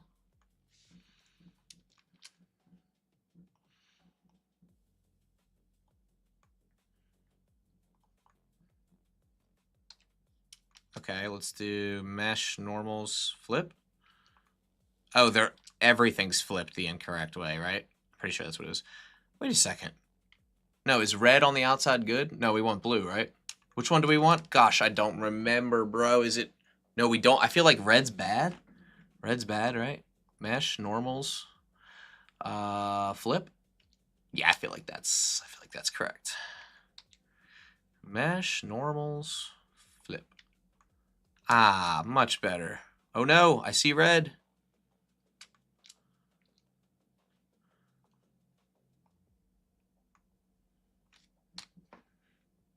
Oh, that's the inside. We're good. Although, really, technically, this should not have... We should have this be grid filled in here.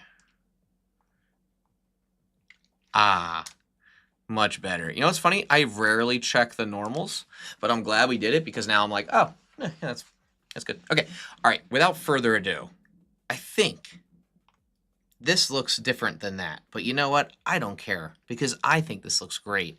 I am ready to set up a scene here. Let's just start by adding a floor. All right, because everybody needs a floor. Let's go ahead and add it below our object. You know what? There's going to be rocks and stuff, so I'll push the floor down a little bit. That's fine. Let's go into rendered view. Let's go to cycles. Let's click on GPU. Let's add in a very low-key environment texture here. Otherwise, I'm going to keep overthinking this for the rest of my life. It's fine, doesn't matter. I really don't care about like too much when it comes to the actual materials and things. Oh, actually, I do care about the materials. I don't care too much about the lighting yet because we're going to be creating like our own lighting, if that makes sense. For the background, I'm just going to give this just a random shader with like a higher roughness. For our gold, let's give this a gold color. Well, we're going to have to go into shading tab. We'll go to view frame selected. We are going to be setting up some colors based on our image. So let's go ahead and open up our image. There it is. So first of all, let's get that gold color. New. I'll just go ahead and snag this color here as close as I can get it. All of this will have the same color as that. And it'll be metallic with a lower roughness. And for our specular, we'll have some high anisotropy value. And it's probably going to be a little more saturated than that too. Awesome. All right, we'll come back to this in a second. I just need to get some color on the board here. For this guy, we're going to do... Also, we need another subdiv. This looks horrible. There we go. A shade auto smooth also. Let's go ahead and get this color here. Be a little bit lighter. Metallic, lower roughness. All right. Again, anisotropy or anisotropy, whatever the heck it's called. Now, this is the fun part. We're going to have to select color swatches. This is a little bit too... Needs to be rougher. Okay, we're also going to add some lighting too.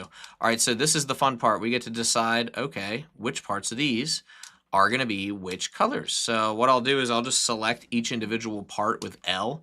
You can see this part we're going to have to distinguish between the end here. So I'll just do this. I'll select the end. Let's do this. We'll select this part here, and we'll do select more. And we'll just keep going until we get the areas that we want. Select more, select more, select more. And I think I'll go one more on the inside, select more. Yep, and then we'll go ahead and go down here. We'll go to new material swatch. We'll click on this guy, assign. All right, now we'll go ahead and select the inverse. We'll add a new material slot, and we'll assign it to the gold. All right, and then we'll pick and choose which parts, because I think up here, yeah, we need to decide which parts up here will have it. So this will be the silver. So we'll be going for the silver here, and we'll do select more and select more. This part will be the silver, and I think we need the middle part here, and we need this part.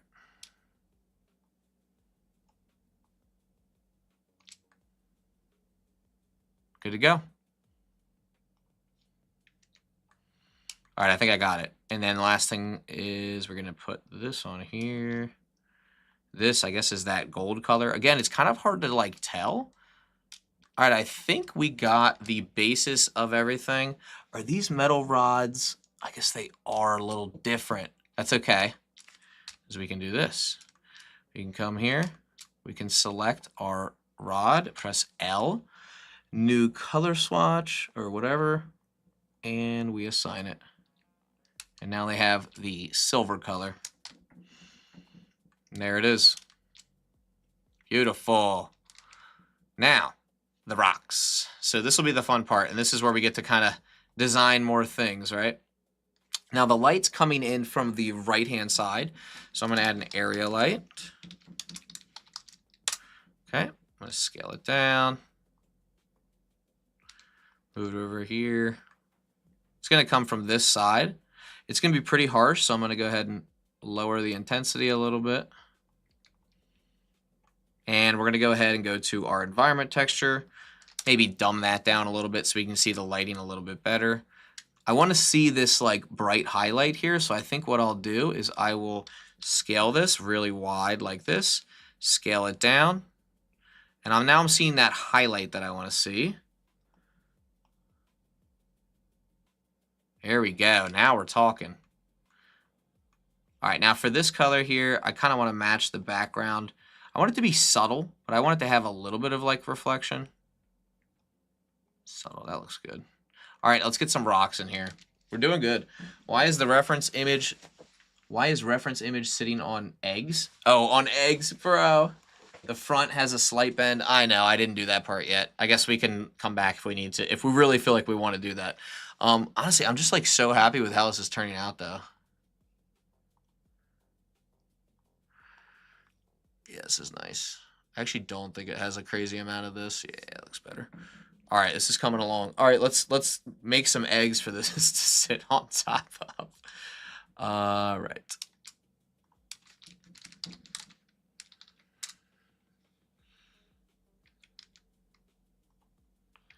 All right, so for the eggs, I'm just gonna add a displacement. I'll do subdiv, displace, new displacement. I'm just gonna give this like a let's try marble texture. Perfect. Well, not perfect, but you'll see. We're gonna go ahead and reduce this down a little bit. Now, what should happen is if I duplicate this, they each should have their own displacement. Perfect, and they do. Now, for the displacement texture, it's kind of up to us, like what we want to choose. I kind of want to try a magic texture. That might work. Again, I'm just going to kind of place these like randomly. Scale them up. Maybe have a couple over here. Yep, looking good.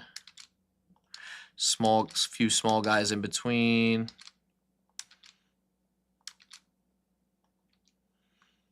Looking good. Scale everything down. Bring it down. And then I'm going to kind of layer some on top of each other.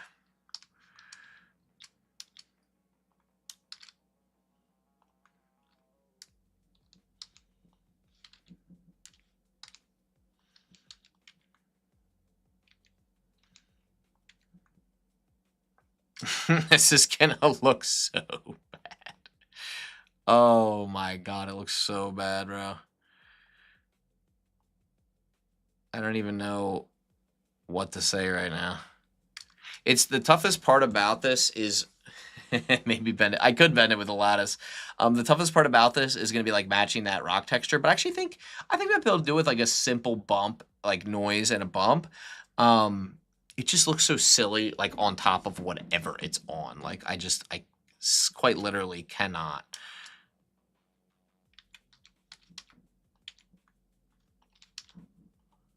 We also could just do like a geometry node scatter, but all right, let me just get this noise texture out of the way.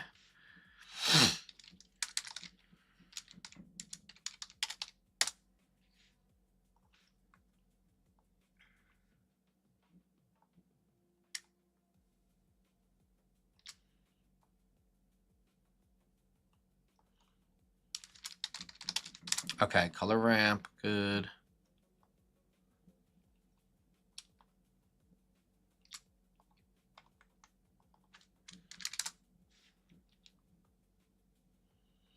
let's do this.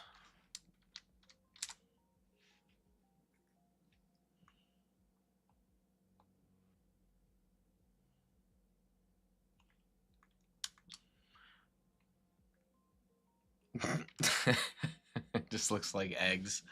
Why does it look like eggs, bro? Oh, Lord. Have you ever worked in 3D modeling jobs with quality check? No. Drop the eggs with physics. Bro. I hate that this thing is on eggs, bro. I hate it. Also, I do want to point something out. If you guys notice, do you guys see how there's this like this darker area up here? We can create that with the background a little bit by creating more contrast. Also, I should probably add a camera. Oh my gosh. I'm sorry guys. Like I'm cracking up right now because because I simply cannot with the egg comments, bro. Excellent. Oh my gosh.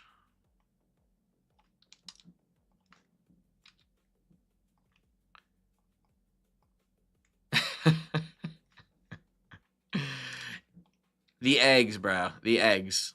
Are the eggs done yet, bro? Oh my god. I guess we could do a different backdrop, or you know what? I kind of want to try this because now I'm interested.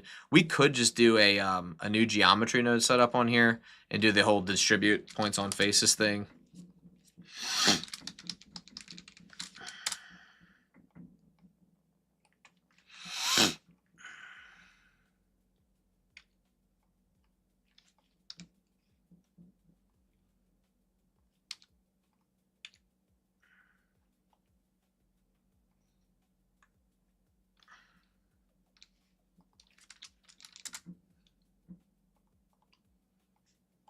Okay, there's our rock. Oh, we need to instance, duh. Instance on points. Awesome, good start, good start. And then we need to increase the density. And we need to do scale instances. Dude, this is going to be a big old egg salad when we're done with it.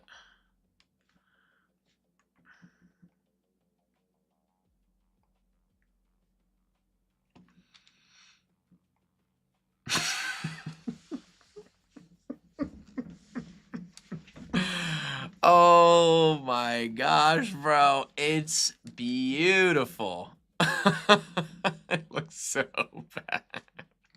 All right, you know what? You know what? Hold on. I got a better idea. Let's do this. Let's do this. I have an idea. Let's do a grid with 500 and 500, and let's give it a nice little, like, a terrain type of feel. Okay, just hear me out, guys. Just hear me out.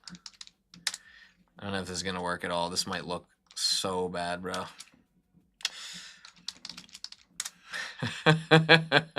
He said, excellent, bro. Excellent. Okay, unnormalize this.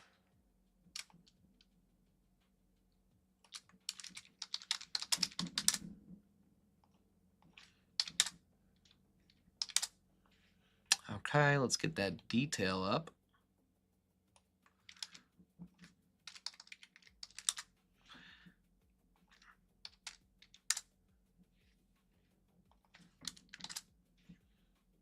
I just want to see what this looks like. And then I want to set the material. I just want to see what this looks like. Okay, that looks kind of cool, actually. Let's see. Detail is at 6. Let's do 10. Area light.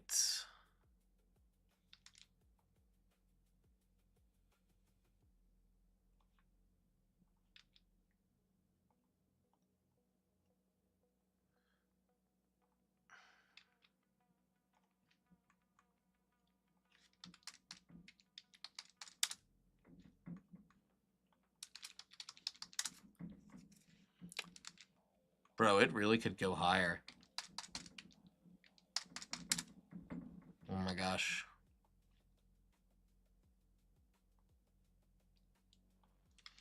You know what I wonder, dude? I wonder, well, first of all, I wonder what would happen if I did this.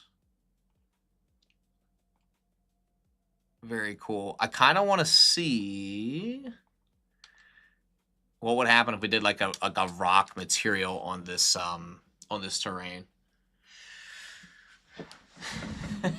It happened again. That's not good, bro. I'm sorry to hear that. All right, we're gonna be done with this in a second, though. It's funny, like trying to recreate the thing that you want to, doesn't usually work out.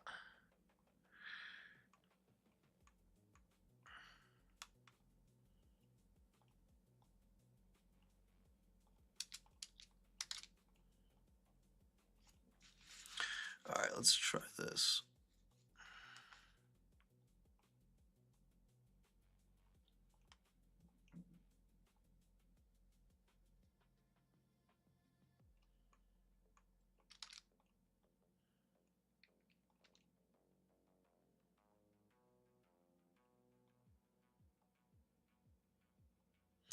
Okay. Ugh. Brother, ew.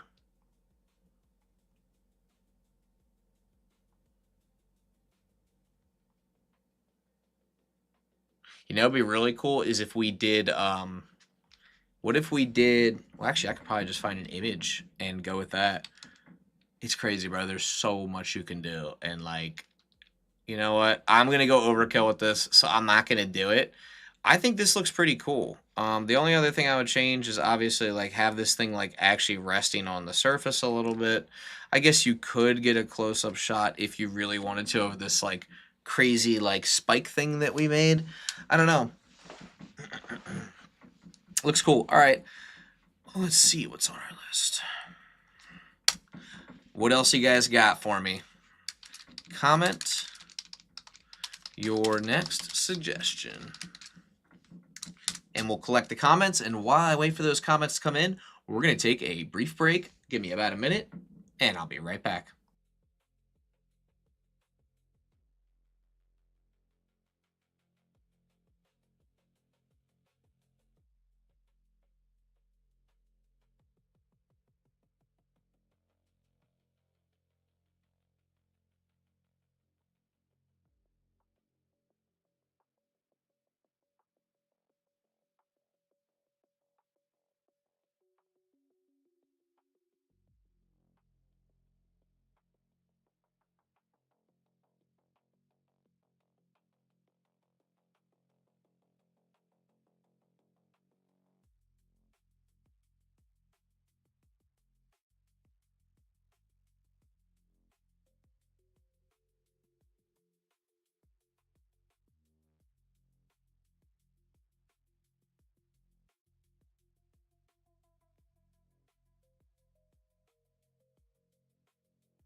Swivel chair, gas burner.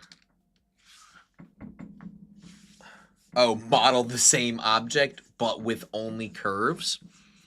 Okay, that's an interesting challenge. Maybe for another day. That's a good challenge, don't get me wrong, but it's maybe not today. Only because we just spent so much time making it just from scratch. About to start getting back into Japanese traditional tattoo work. Oh, that's sick. Have you done a tire tread? No, I haven't. I mean, well, I kind of have, but not in like the sense that it would be really that good, you know? Good lighting for a scene? Yeah. I'll tell you what, we'll do good lighting on whatever it is that we make next. It is, oh, it's an animated restaurant. Okay, well, if it's an animated restaurant, the first thing I would probably say is to get an HDRI on the outside that projects light inwards and possibly a sun lamp. I would definitely suggest that. And then also like inside, like are there lights on the inside? If so, add those in. Because sometimes the lighting of the scene can naturally light, so you don't have to like make artificial lights that look fake. You can light the scene naturally, even sometimes just with daylight. Organic modeling a fabric bag. Anything else you guys are interested in seeing? I'm going to set up a vote. We're going to see what you guys would like to see. I haven't used Blender Game Engine yet.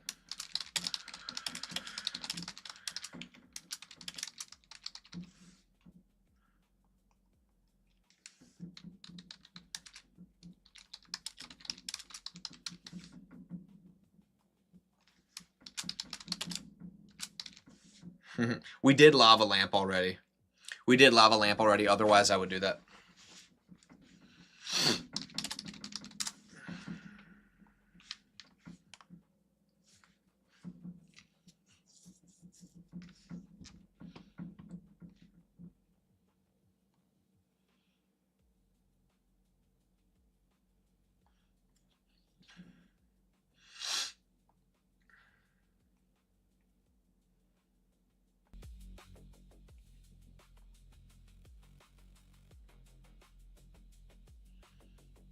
BGE? What's BGE?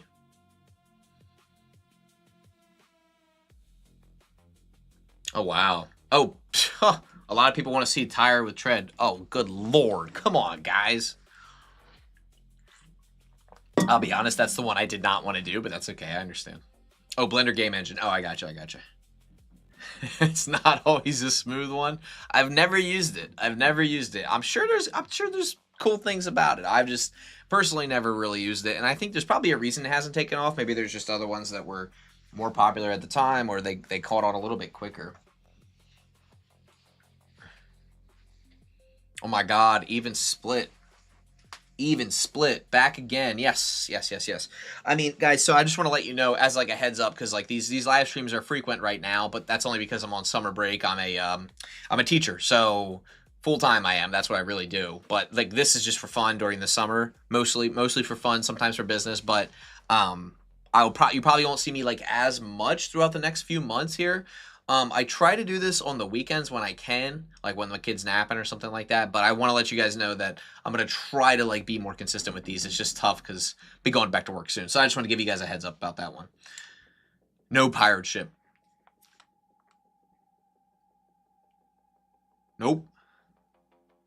Oh my god, bro. No, bro. No, not a Blender teacher. I do photography and graphic design. Crap. Okay, tire with tread. Bro, why do you want tire with tread? Bathtub filling with water.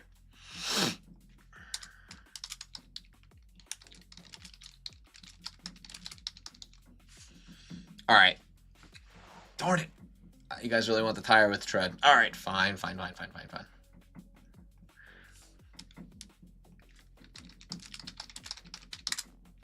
Every tire has tread, doesn't it? I guess maybe not necessarily. Okay, so you want some tire and you want it with tread. You just had to ask for it, didn't you? You had to ask for it.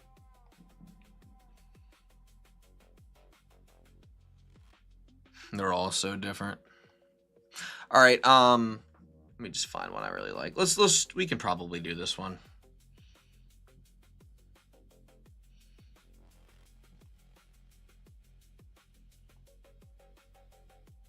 Let me find one that's gonna be like decent.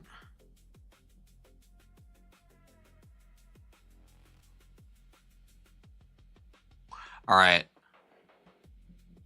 I'm looking for inspiration. Don't worry, guys. I'm gonna make it. Promise.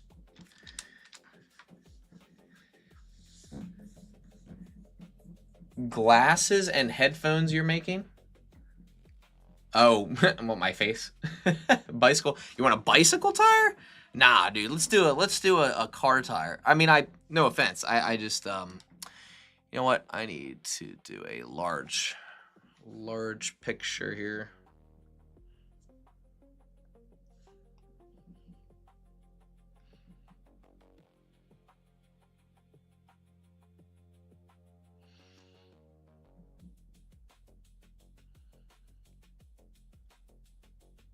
Okay.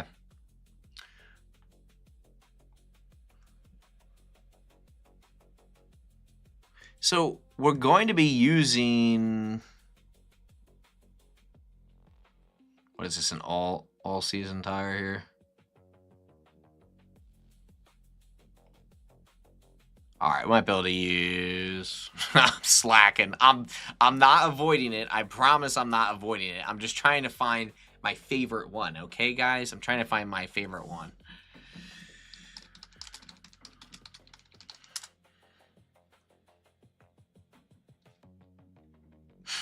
I just found a workaround. You guys are gonna hate me. I found a workaround, ladies and gentlemen. You guys ready to hate me so much? Or you're gonna be like, this is really, really cool that you found a workaround. Let's do... Yeah, you know what? This might work. Perfect. All right, you ready for this? I'm gonna show you a really cool workaround. We're gonna take this image. We're gonna go to Photopia. We're going to X out of this other stuff. All right, whatever. It's not letting me X out of it. It's fine. All right, I'm going to open up a new project. Will it let me upload? Oh, yeah, it will. Okay. So this is our project. Let's see. I want to do this one up here.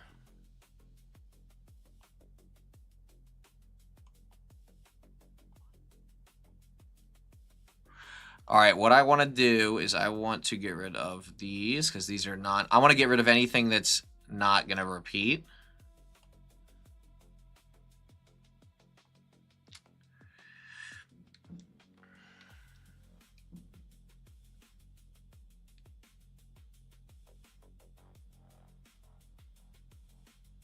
Okay, wait a second. I'm going to need to do this.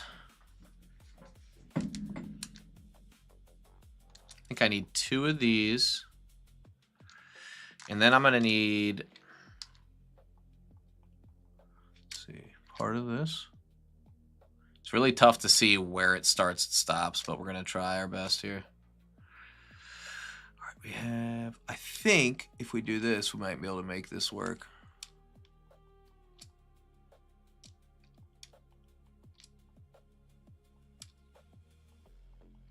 I can show you, there's going to be 2 ways we can do this.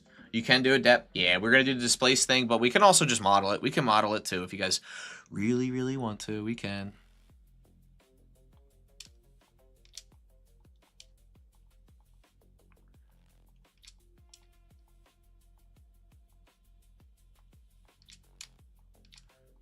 All right, let's just pretend this is perfect. All right. It's really not perfect, but you get the idea.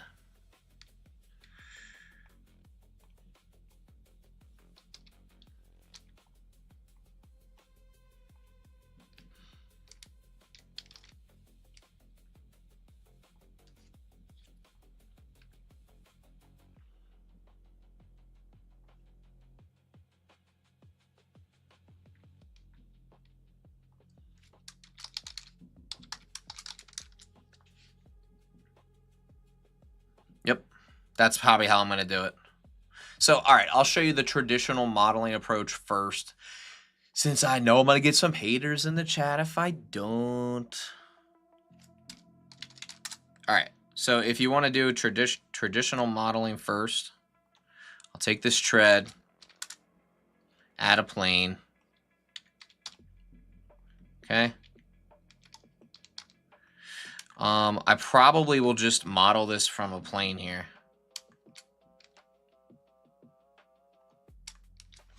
All right.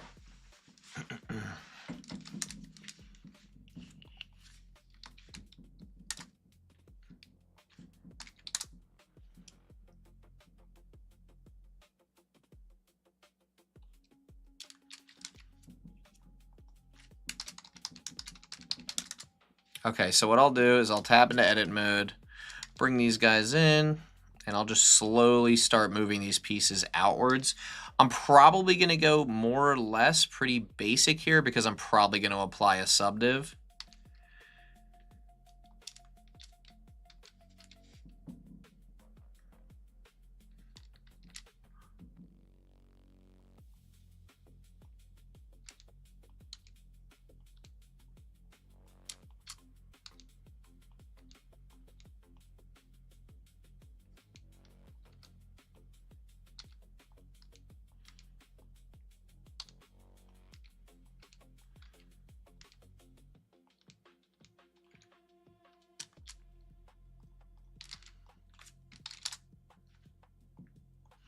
Okay. Looks good.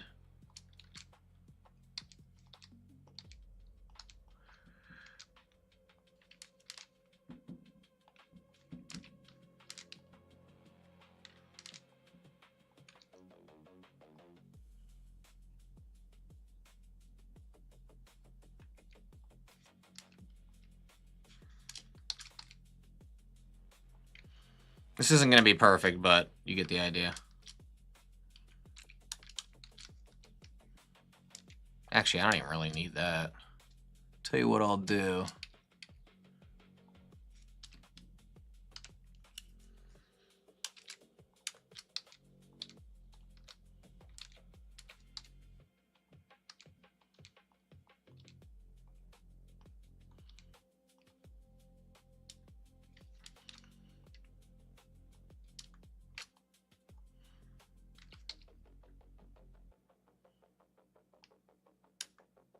Honestly, this part right here could be its own like array because of the way that it's shaped, but I don't know. I'm just going to model it manually. It's fine.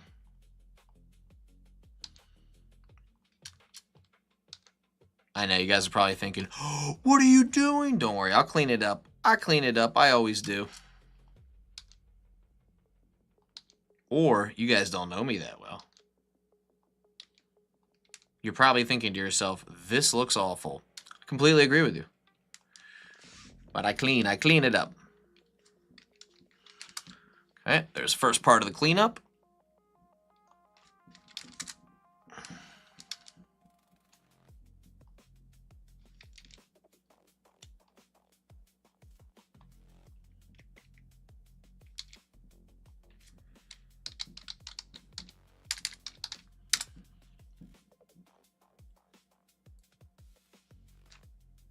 There we go.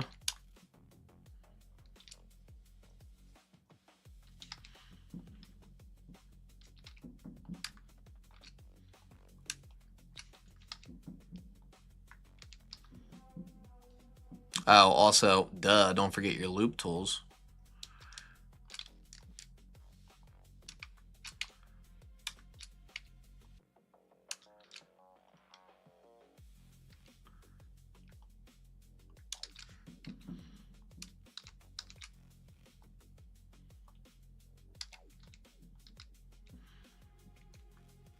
All right, there's like the general pattern, I feel like. Let me just see if I can do this.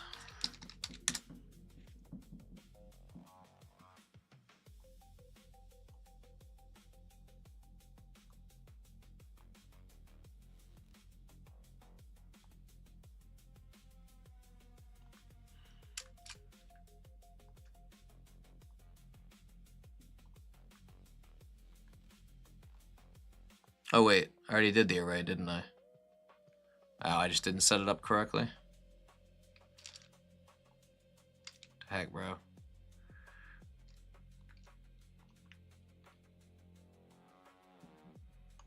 All right, that looks good. All right, let's get a solidify on here. All right, so now the question is, how much do we want to array this? One more array. This time we want to do a circle. We want to do it on the X. We want the radius to be large. We want there to be a fair amount of them.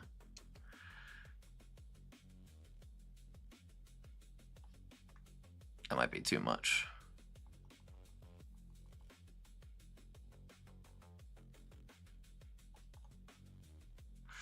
I think the radius is too big, so let's shrink it down. Now, one thing to note here, if you look, see how they're like hexagonal?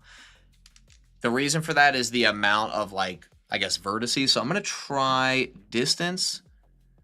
Or no, I'm going to try, let me see. I think instead of arraying it like that, I might do a curve modifier. Curve, circle.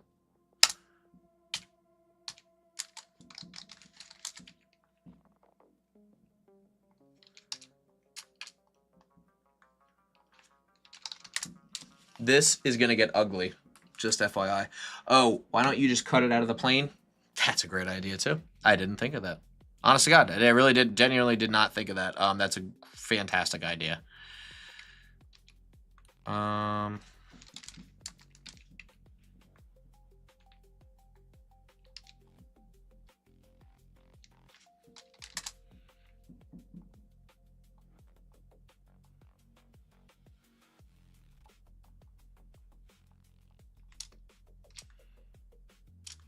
Okay, that's how I would do tire tread. And then what I would do is I would add, so like the next part's tough because what I would probably do is add a tire underneath of this, obviously. But that's more or less how I would probably go about doing it. It's not terrible. It's not terrible. So I would add my cylinder, and you know the whole deal, guys. RY90. Oops. Or RY, whatever that degree is that I put in there.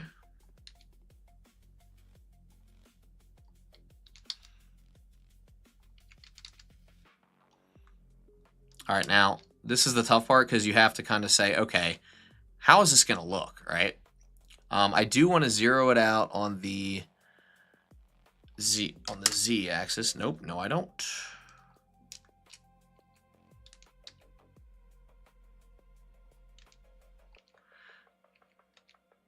Okay, first things first, edge split, subdiv, bevel.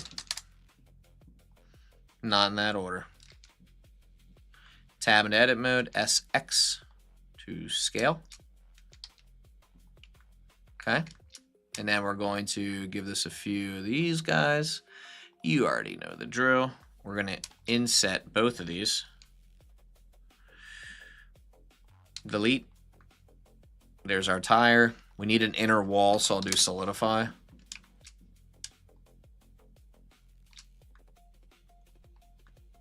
Right? And then again, this is just the start, right? You can kind of go, okay, wait a second. That's not going to look quite right. The hard part is blending it in. That's where you start to run into problems. Because right now, it's not like part of the other mesh, so it's going to look really weird when it comes to actually like shading things. There's a lot of tricks that I've seen to do this. Could you add a simple cube to the tire tread? That way it would be curved around the circle. What do you mean? I'm not 100% sure if I know. But can you apply the material shader tab using the normal displacement modifiers? Can we? Yes, but you got to be careful because it depends on how you apply it and what result you're trying to get for it. Like if you're looking for like real good surface thickness like this, I might suggest this, right? And then another thing, this right here, does it have a bevel? It does. You could also bevel this even further. And go right after solidify, yeah. and it doesn't want to work probably because of how we solidified it. But I guess actually, could you smooth? I wonder if smooth would work. Right after subdiv. What if we smooth it 10 times? Ooh.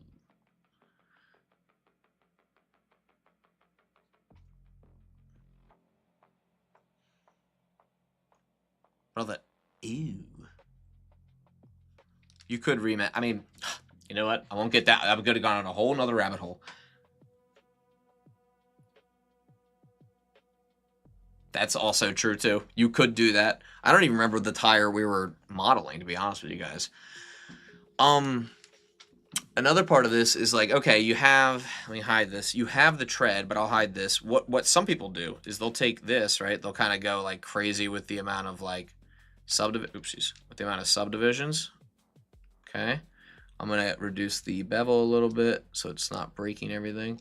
And then what they'll do is they'll be like, okay, you know, select everything, check or deselect, and they'll be doing stuff like this to get like part of their model to like be extruded outwards, if that makes sense. I've seen it done. I've also seen like this done where some people will take like the intersections of these. They'll be like, hold on, it's not going to let me do this. They'll be like, I think we can do this. Will it let me? It's not going to let me do it. There we go.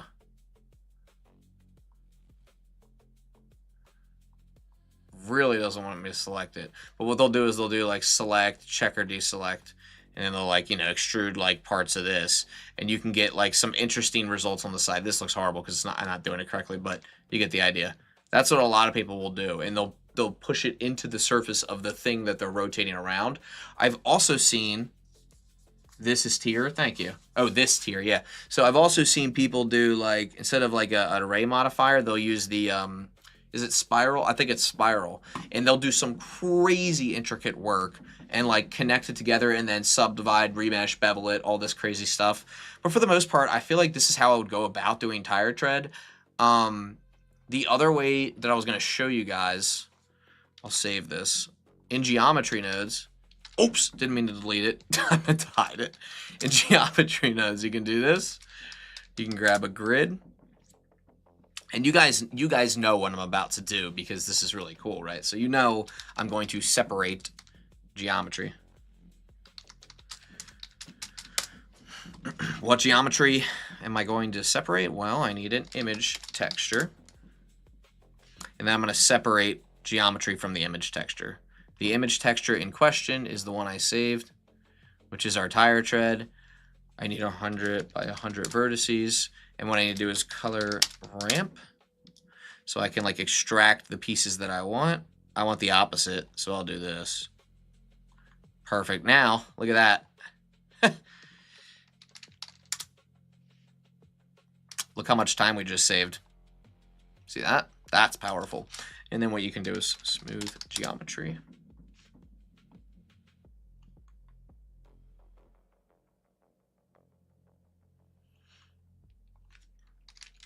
The more subdivisions you have, the better. And then when you're ready to go, you simply extrude the mesh. And you have your tire tread. Now, it's not perfect, right? Another thing you can do is like, you can do mesh to volume, volume to mesh, and then what you can do from there is you can like extract the mesh from there. So you could be like mesh to volume, volume to mesh, right? And you have nothing. And the reason you have nothing is because I believe your volume needs to be higher. Yep. And you could even do 300 for your this tier. Go here, you smooth it out even further, 2 or maybe 3 times. And that gives you like a decent tread. Yeah, decent. You get the idea. Instead of linear, maybe constant. Oh yeah, we can try that.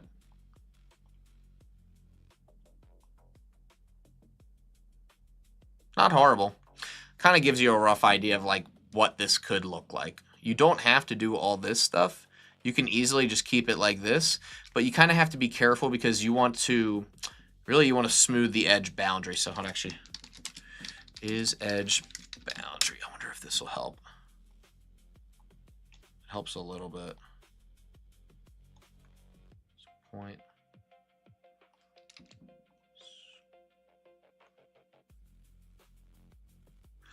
Oh, you know what you can also do? You can...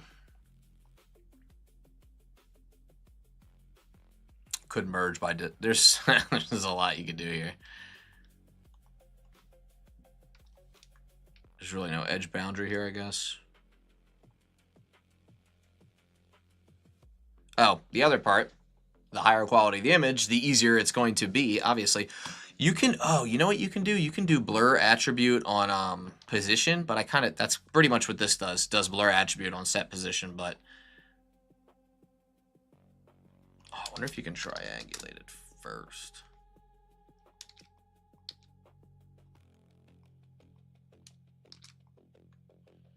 Anyway, you get the idea. Can an SVG file be used? Oh yeah. Oh yeah. You can use anything. You can use anything. So like that was just that was the tread. You could use, I mean, you can literally use anything. I'll show you guys. You could use this circuit board and you could crunch it like this and you could get some crazy thing. You can, dude, you can use anything. Oops. Now, obviously, you're going to want whatever the desired result is. Like, you might not want to do the circuit board this way. Or if you do, you might not want to do all this nonsense. You might just want a clean circuit board like this. Now, an important distinguishing thing is in order to get this perfect, right now, image has to be square. But you can set up some math to make it compensate for any image size. Like if it's longer than it is wide or wider than it is long, you can fix that in Blender. So that's cool too. And that's a whole other thing with like math. There you go. We just modeled a button by adding an image. We could model, I wonder if we could model something like this. That's cool.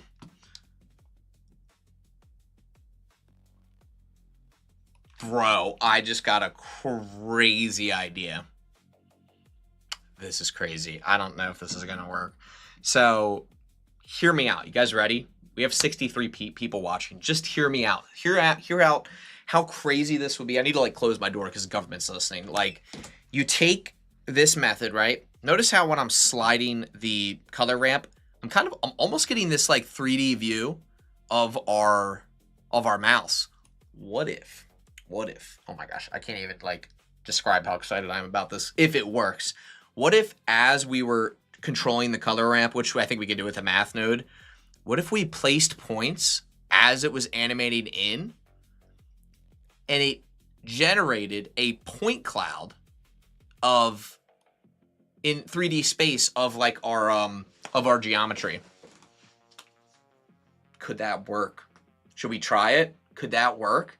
Because if that, bro, that could be really interesting.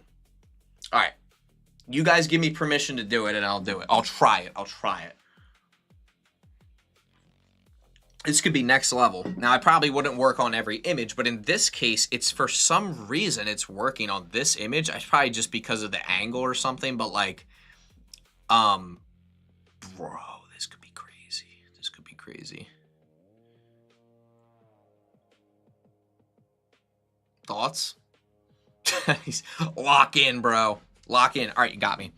All right, first things first, I just want to see if I can even animate the color ramp. I think I can with a math multiply node. So if we do multiply by like a really small number. Hold up, we might need to do it before this.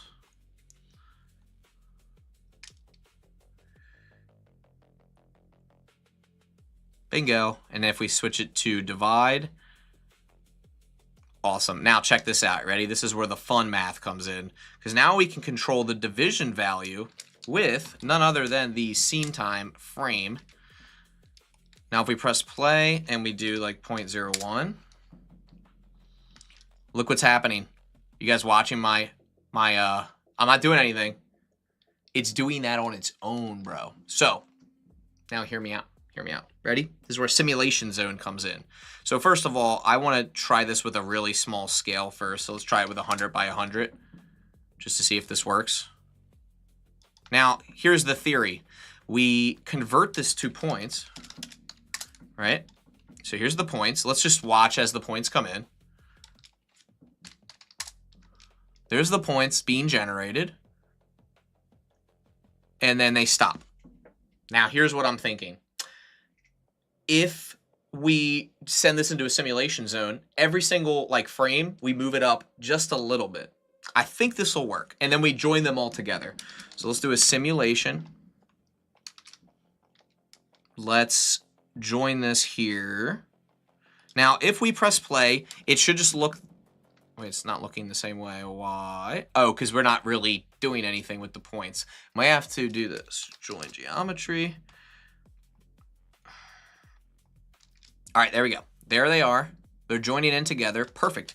Now we simply set the position of them to 0.01 or whatever the factor is. Now let's see if this works.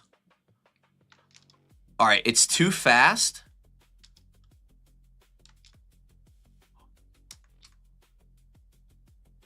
Yo, it's too fast. It needs to, or it needs to be. Does it need to be slower? It needs to be slower. So let's do this. I think, or no, actually, this part needs to be slower here. So we'll do half the speed.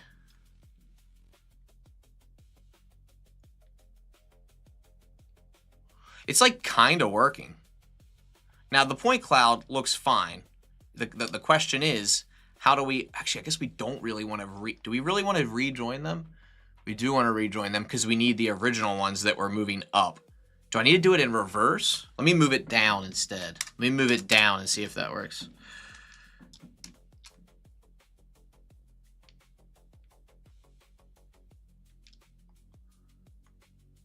Something's happening, bro. Whoa, bro, look. If you look really carefully, we're getting the shape of something. Something's happening, bro. Throw a hologram texture on all of it and make it look projected. You know what we can do here is we can, really what we want to do here is we want to, let me like really think about this before I do anything else. Because they need to be connected somehow. Just try something. I just want to see what happened if I do points to curves.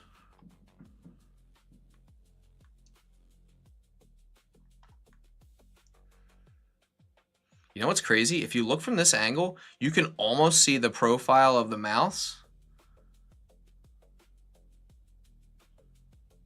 Dude, if we could get this to work.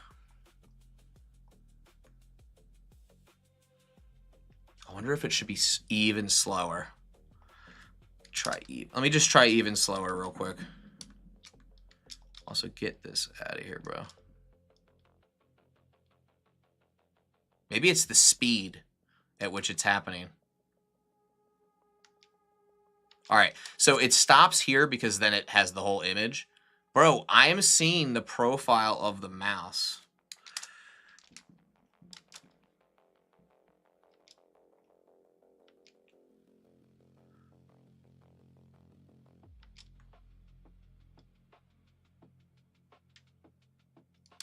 Okay, I think I know what to do.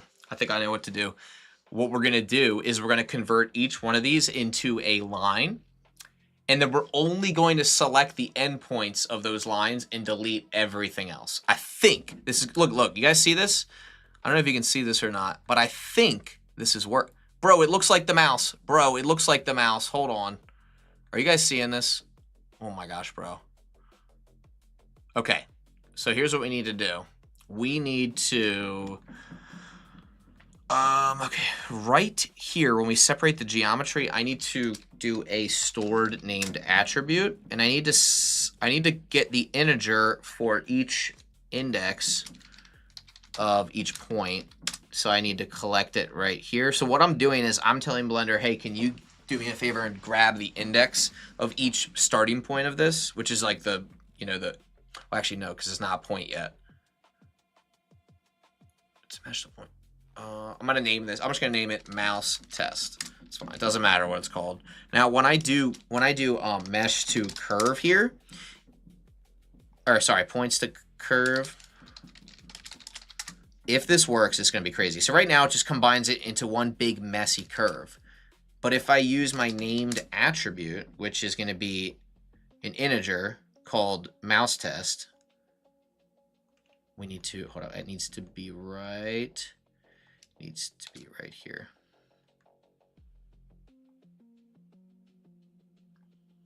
Switch, switch, switch it.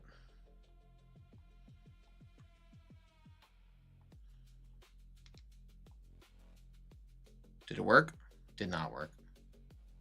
Let me try it again. It should be generating a curve. It's not working, but we're getting somewhere here. Integer is a point, yes, and it needs to be called mouse test. That's the index that we need to store.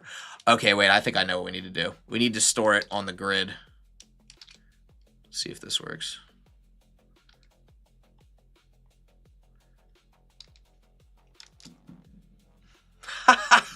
Let's go, bro. That's how you do it. All right, now they're individual lines. Bro, it's looking like the mouse. What the heck, bro? So it's building, it's almost like it's 3D printing the mouse. Bro, this might actually, this might actually work. All right, now we have curves. Now what I want to do is I want to get the end point of those curves. So I want to do curves to points. But I want just the end point of the curves. I can't do it. I have to do trim curve. Hold on. Does that look like the mouse at all? It kind of does, bro. Oh, brother. All right, here's the real test. Can we find a depth map of something online? And if it works, with the depth map, oh my God, depth map. There we go. Depth map. I just want to see if this works because this could be really, really cool. Oh, yo, hold on a second. This is going to be crazy. If this works, bro, if this works, I'm actually going to quit Blender forever now. This is crazy. All right, we go back, we press play.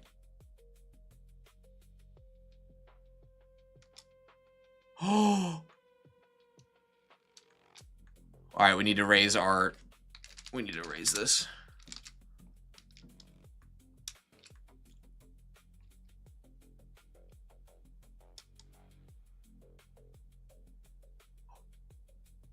Oh. Brother.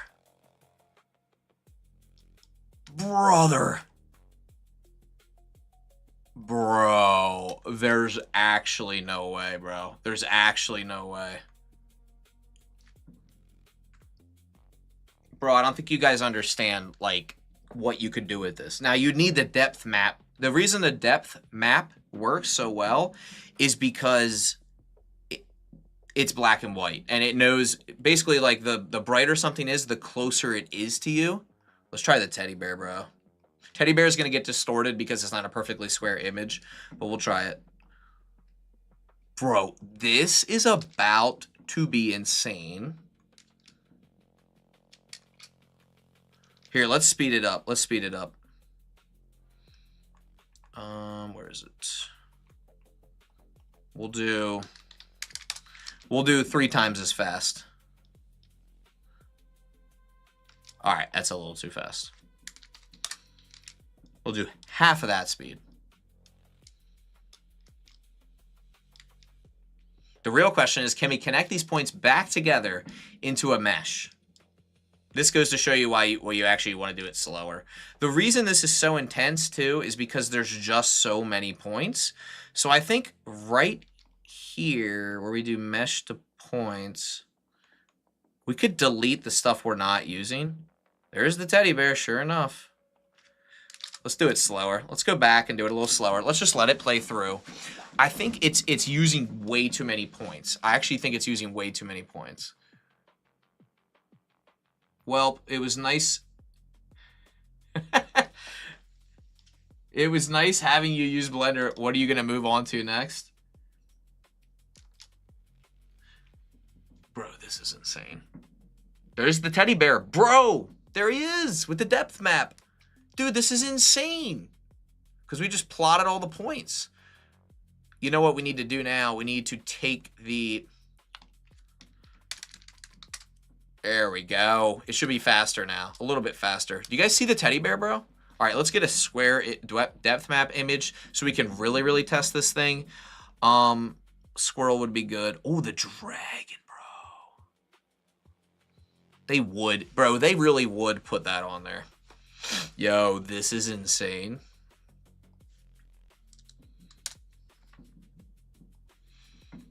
They watermarked it.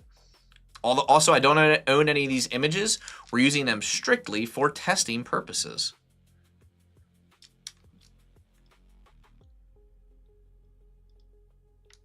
Wait a second. This is the scene time on how fast it's revealing. Can we double it? Or we'll quadruple it.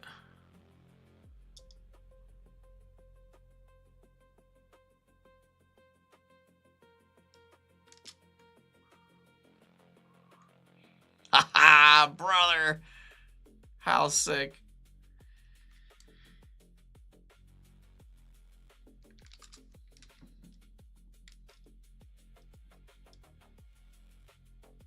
All right, too fast. Really, this value should be connected to the other one. All right, so you're saying, or well, first of all, you know what? Let's dumb this down because I need this to go faster so we can really test this thing out. That might be a little bit too much. It is working now. Don't worry, guys. I'm going to look at your comments in just a second here. I'm locked in. I'm locked in. Remember the what was it, Social Network, where Mark Zuckerberg is on the computer and he's like, I'm locked in. I'm locked in. Bro, what happened? What? I want to try the bunny one more time, and then don't worry, we'll convert it back to mesh and all that fun stuff. What if instead of falling under gravity, the point cloud follows a custom curve and forms the model along its path? That could be interesting, but how do you get that path? All right, there's our bunny. Dude, this is blowing my mind right now. This is actually blowing my mind, bro. All right, so we've trimmed the curve. We need to go back to points. You're saying go back? Let's do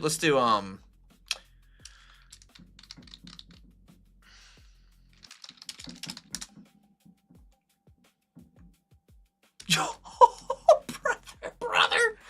Yo, my gosh. Oh my gosh, bro. All right, so in this instance, oh my gosh, I can't even like speak right now. In this instance, what I would probably do,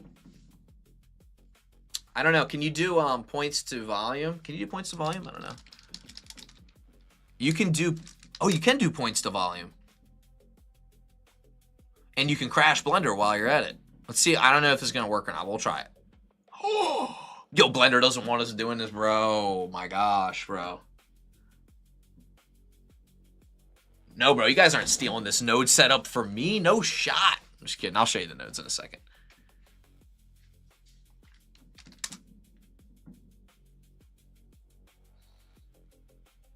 This might not be the way to do it. I have a better way to do it anyway.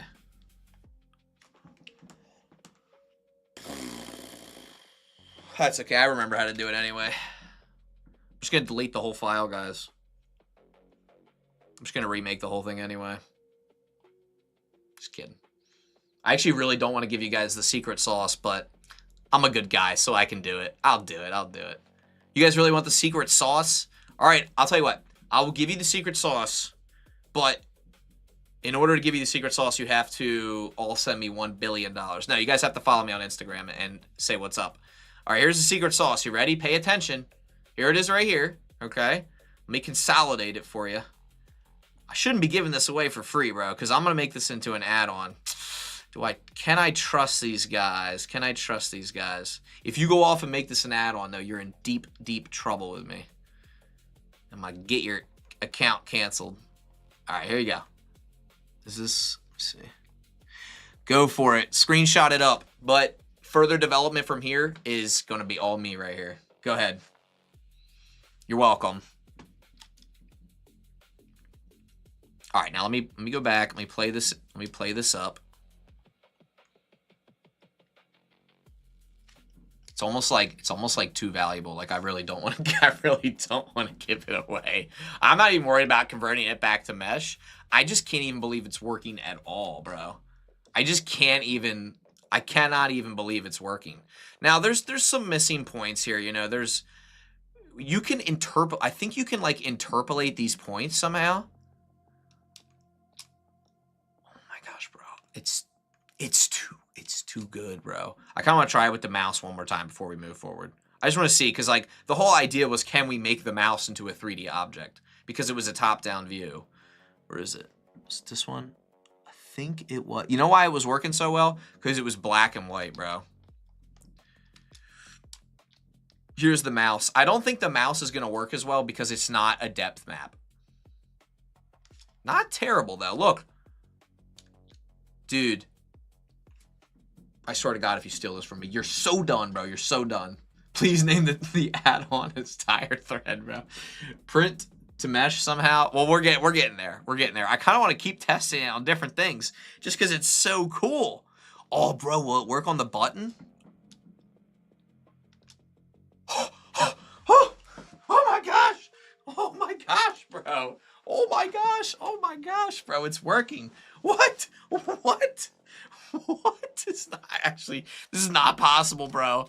This is not possible. It's like, actually, why is it actually working, dude? The crazy part is you can smooth the geometry from here. I don't know if it'll work on points. Let's see if it works. Does it work on points? Nah, that's fine. That's fine. It's fine. All right, curve to points. We do have to eventually do like points. Points to mesh isn't a thing, I don't think now. Points to volume is, but you got to be careful because that's going to crash. It's too heavy of a node. I think what we can actually do is we can do instance on points, okay? We can do a grid, small grid, of course, for each instance. Hear me out before you freak out. This is going to actually probably crash Blender. You know what? Instead of a... Hold on. No. Go back. I changed my mind, bro. Delete it. Oh my gosh. I don't sell on Blender. You just want to make movies. Perfect. Because this is actually, I'm not even kidding you guys when I say this. This right here will be this might be like $1 million add-on when I make it really, really good. I don't even know if I honestly want to continue developing it on the live stream. But you guys are cool people, so I think I trust you. Can I trust you? Can I trust you? Are you guys just here for the vibes? I hope you're here for the vibes. But you know what? If you want to steal it from me, go ahead. I'll just market it 10 times better. Here we go. I do need a object to put in here, though. So let's go to our primitives because I want to see primitives. Oh, you know what else we can do? We can dumb this down for testing. So I can say Boolean, or I can say random. This is actually a pro tip right here. You can do random Boolean. And this will allow us to have less. So we're kind of like really just testing, right? Make it 10 times better. Metaballs is a good idea, but metaballs don't work with geometry nodes, unfortunately. But I did think of that. I'm not lying. I thought of it. All right.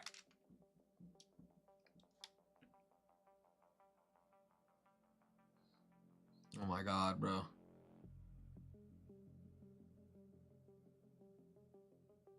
I'm not even playing the animation. Why is it flickering, bro?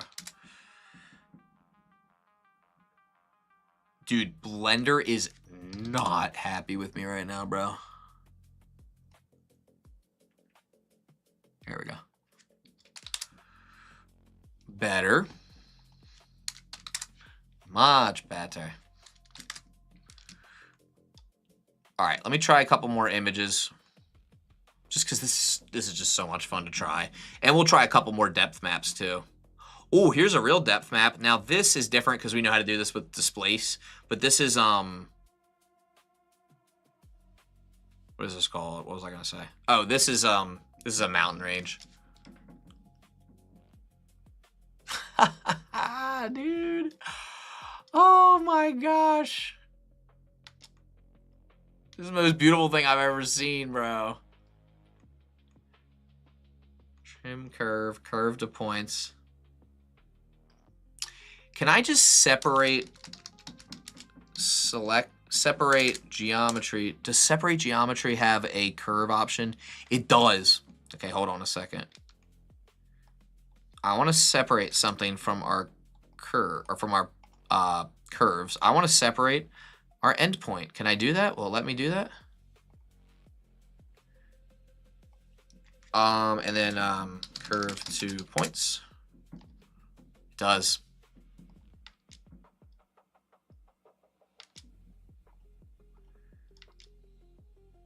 Genius. Now we're only taking the endpoint. Perfect. So we're just taking the endpoint. We don't need the rest. We only need the endpoint because that's the final point. And it's running faster. Beautiful. And then you know what? Can we do merge by distance on... Well, let us do it on points. I don't know if it'll work. Let's try it right here. Can we do it? We can. Let's do... So now we can get a really fast rendition of it. Although, you know what? We really should be merging before this. We should be merging way, way, way before this. Right here we should be merging. Let's try it now. Oh, we're running at 24 FPS, baby. Let's go. Let's go. And there's your point cloud. Now, this is obviously the image texture, and you'll have to bake this every time, but who the heck cares? This is sick. All right, let's try it with... Should we try it with like a car or something cool like that? There's so many things. I mean, let me try it with this keycap.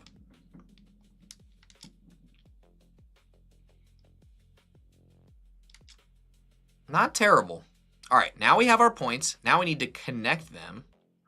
So I think I need to do like curve to points. You ready? You're not ready for this. Points to curves. Hear me out. I wonder if you can fill the curve. I don't know if this will work, but we can try it. You kind of can. What does it look like? It looks horrible. Let me do something real quick. Let's go back to our normal map that we know works, which is the bunny. Let's go back. There's our bunny. I wonder if we can do... Hold on, let me save it first before anything else.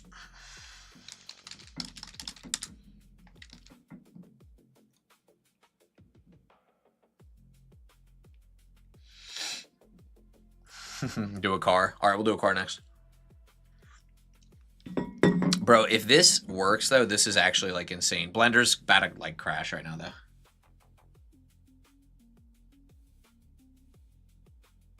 Oh, really? No, bro, don't crash on me. My gosh. I just want to connect the points into... I want to connect the points, hold on, into, like, a, basically, like, a surface. How would I do that, bro? Thinking on how I would do that. Can you make humans with it? I don't know. And I think this is different than displacing the image. You know what? I want to play this through real quick, and I want to see something. If we play this all the way through and we get our bunny, I just kind of want to see something here. All right, there's our bunny. Looks good. I wonder what it would look like if we did this same thing, but with like the displacement grid. I'm worried that it's like very, very similar. But I'm also like, is it? Because it works with, I feel like it's not the same. I feel like it's not the same.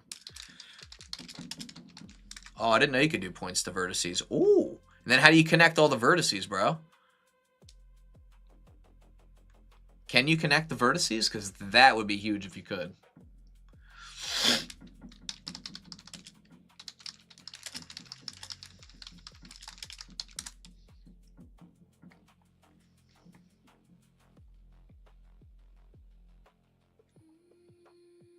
Oh, here we go. Oh, here we go. Dude, it's always the points to volume, volume to mesh. But you know what? Let me try it.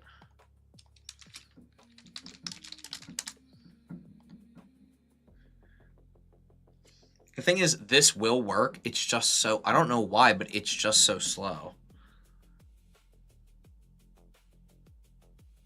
Why is it so... Oh my gosh, bro. That's so annoying.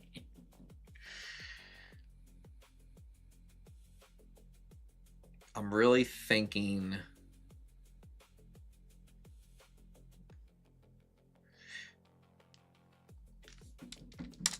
You don't even really get that great of a result with this, to be honest.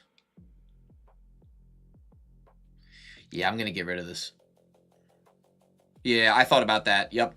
Use cubes and then merge by distance. Well, I swear to God, I thought of that. I just haven't done it yet. It's an idea. It's an idea. The real thing is, can you convert like just an image into like a generic 3D model? It would probably be used at least for like a reference. All right, let's get rid of this.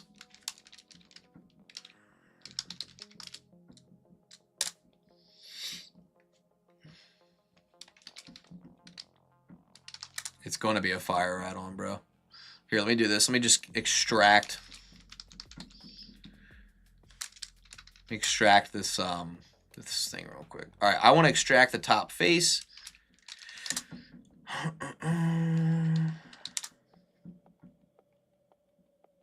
Beautiful. That'll be our instance. And then what I'll do is I will, of course, scale it down. I don't understand why it's so slow right now, bro. This thing really doesn't want me to win, dude.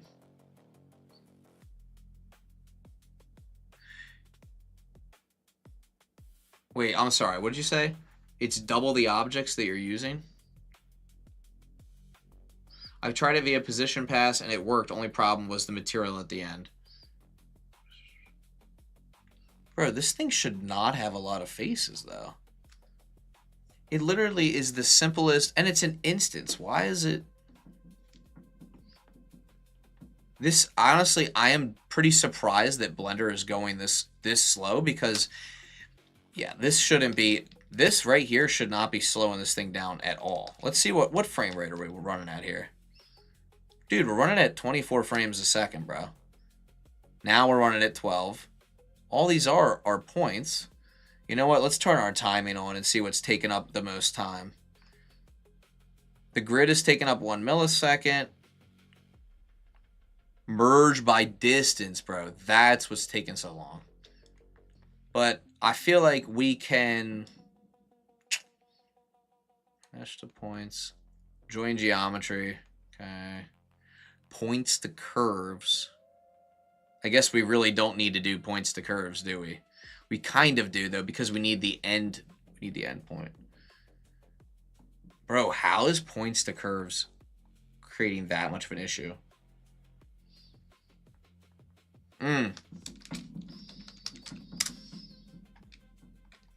Bro, I wonder if that'll speed it up.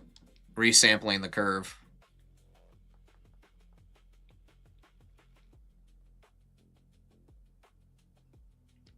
A little bit. A little bit. Because now we only need two. Sprees? Wait, what do you mean sprees? Nah. I want to try another image. I'm avoiding what I know I need to do, but I kind of just want to keep trying it if you guys are all about it. Ooh, let's try this. This is a doorknob. Can we get a doorknob to be modeled? Not quite.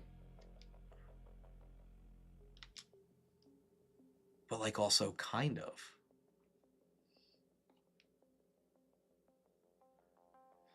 I just don't know how this is different from just having like a displacement. I'm going to test it again with the mouse. I don't know if it is different than having like the displacement. Certainly feels more magical.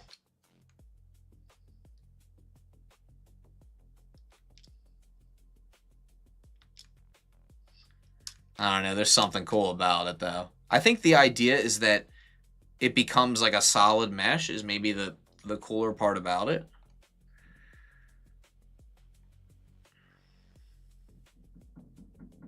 I'd be curious to see how it would do just like a flat logo. The Blender logo.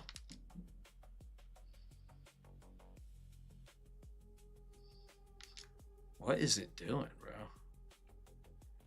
Bro, it ain't that serious. It ain't that serious. I have an idea. I am going to try another image, but what I'm going to do instead is I'm going to change the color ramp up a little bit.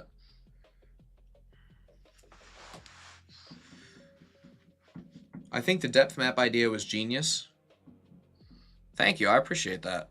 I'm trying to, right now I'm trying to figure out how do I figure out if this is actually valuable? Oh, this is cool. This is the Super Hive logo. Hold on.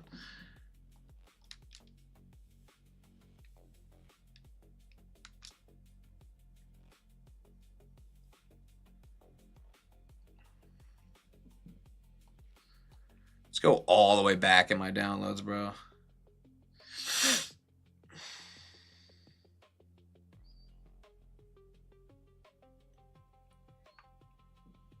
Bro, this is around this time was when AI started really becoming a thing, which is crazy to think about. Whoa, look at this image right here. Oh, bro, we got the companion cube. Oh, let's try the companion cube from Portal, bro.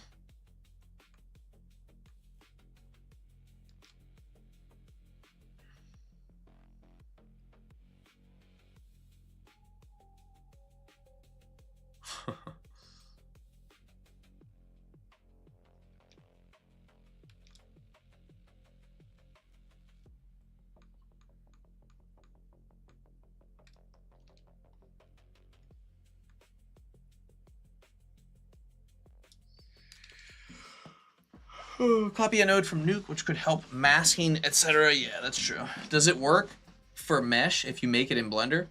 Well, that's what I'm gonna figure out how to do. I basically have a group of points that I need to convert back into a mesh, but right now, if you convert these points into a volume, it just becomes this big jumbled mesh. Guess you could do merge by distance here. I'm thinking you have curved points.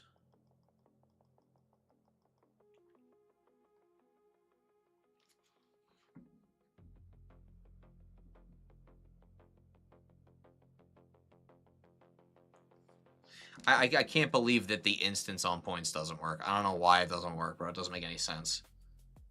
It does look good for an image. Let me try another image. I know I'm gonna get stuck in this loop. I thought about that, bro. I thought about that. It's weird though. Oh, here we go. Here's a car.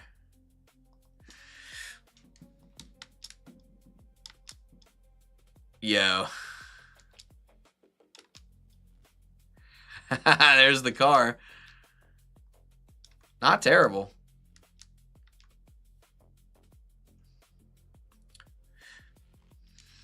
I want to find another depth map.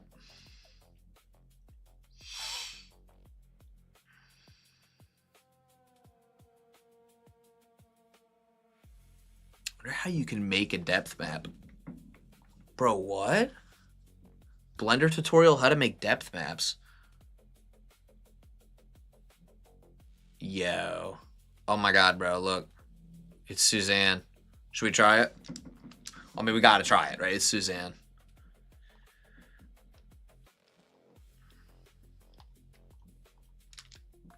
Ready, guys? Suzanne in 3, 2, 1.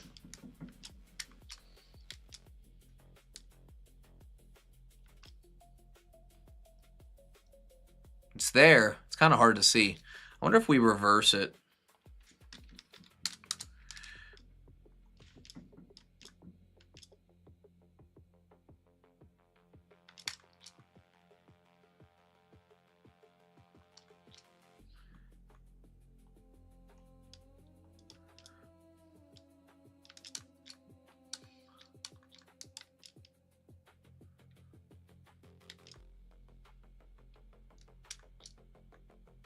You can see it. I don't know if you can see that or not, but that sure as heck looks like Suzanne to me. At least the middle part does. You almost need to extract the image properly first and then do it. Dare we try...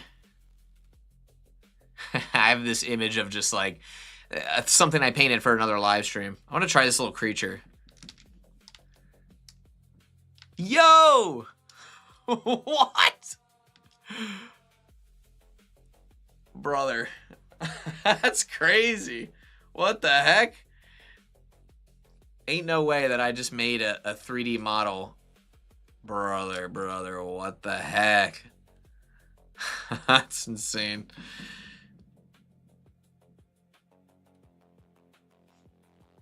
Try an image of a hand.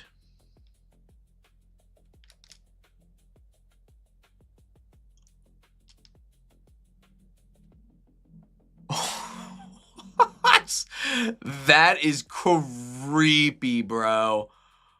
Yo, that is creepy.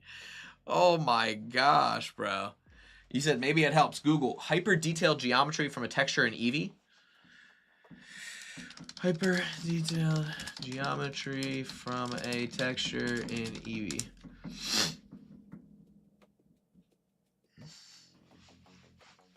Wait, I missed part of that. CG Bailey.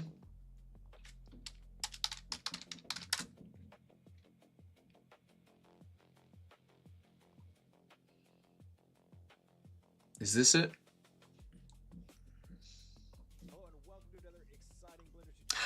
You know what's funny? This guy, it works with us at CG Cookie, and he made like half the courses in the new core fundamentals.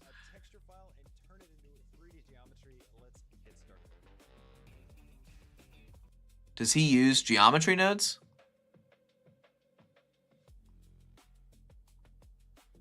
Or is he using the shader editor for this, bro? What? Insane, man. He's in the shader editor, bro. I think. Let me see. Does he ever go into geometry nodes? Bro is insane at Blender. Great Blender instructor if you want to learn a lot, by the way. Yeah, this is shading editor, which is fine. There's nothing wrong with that. There's absolutely nothing wrong with that. But I'm gonna try another I'm gonna try another image.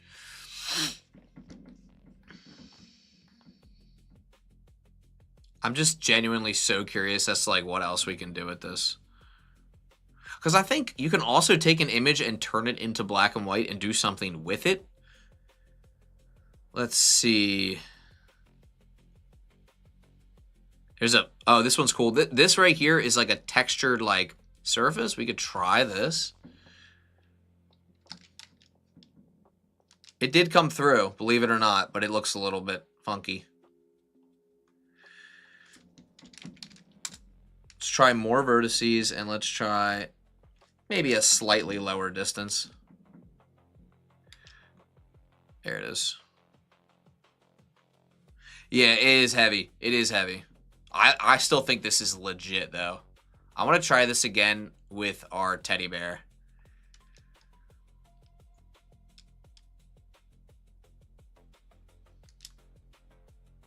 Again, it's like basically 3D printing the teddy bear.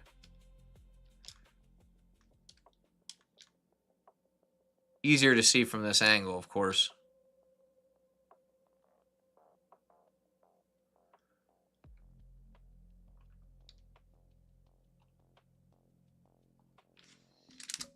I'm going to try a little faster here.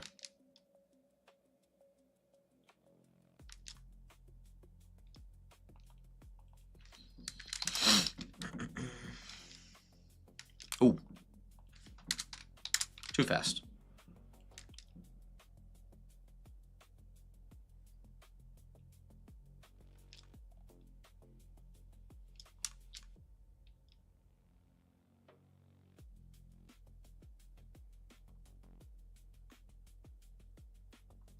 You know what I'm curious about? If I had a remesh, well, actually, if I do at the end, what did you do? Points to vertices? I'm curious, if I do a remesh after that, will that do anything?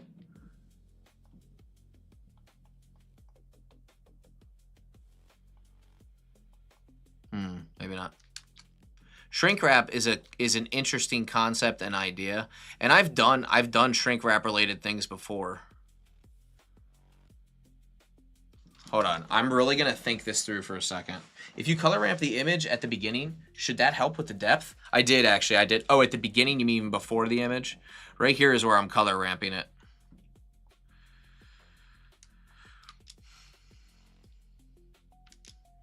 You know what? I gotta do this.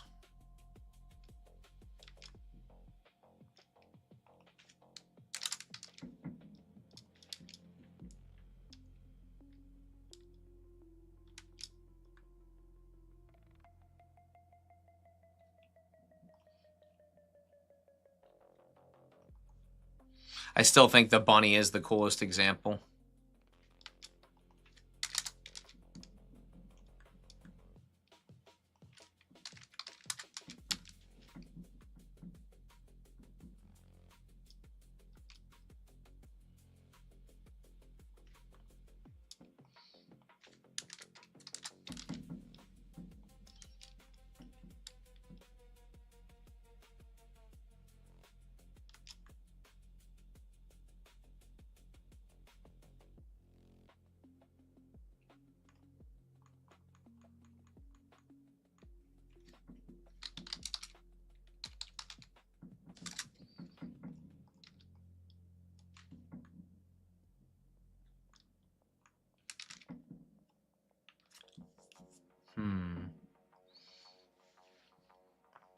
Is there a way... I did not mean to do that. No! Yes. No, I didn't mean to do that, brother. Is there a way... It looked really good before, but I don't know why. Yeah, I know. I'm trying to... Oh my gosh, bro. Come on, Blender. Come on, Blender. Don't do this to me, brother.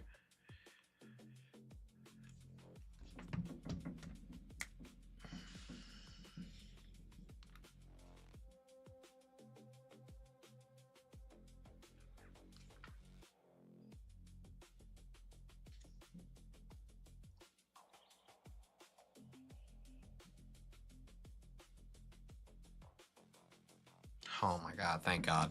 Alright, is there a way, what I was going to look up, geometry nodes connect points to curves in order. Like, in order of points to curves. Plug in a custom sequence. Yes. I want to connect the curve points. Yes, control the order of the points. This is what I want to do. Come on, please tell me you have the answer. Yes. Sorted. Yes. You can sort... Hold up. You can sort the elements?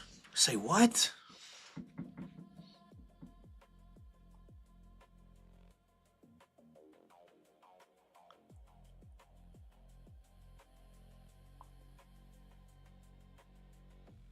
The order is controlled by the weight's input. It goes from lowest to highest. In your case... Let me see something. So this is the order right here. So can I just do, like, what can I connect to this? Any value I want? What? No. Hold up. I literally had the answer.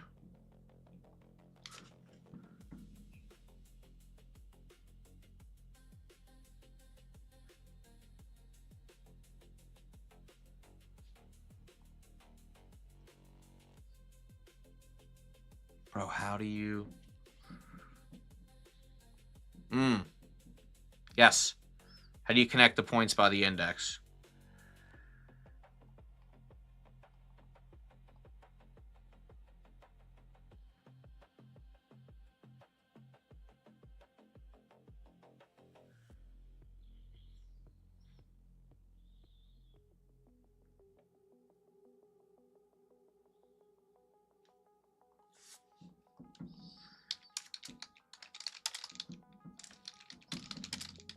Let me see. I wonder if this will work.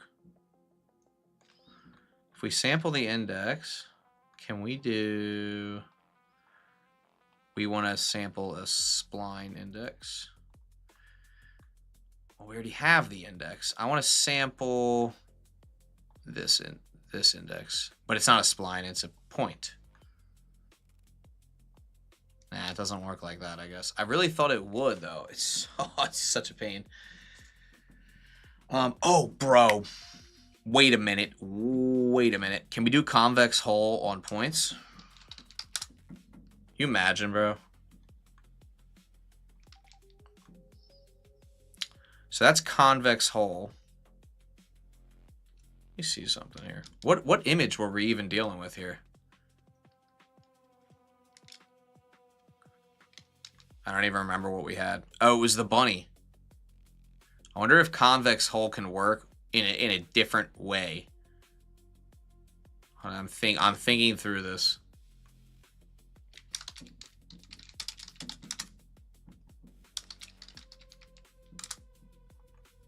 I was on to something there.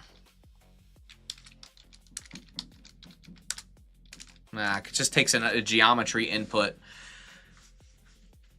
You have a box in the cupboard? Oh, of graham crackers? Oh my gosh, bro. Maybe I'll get inspiration if we try another image.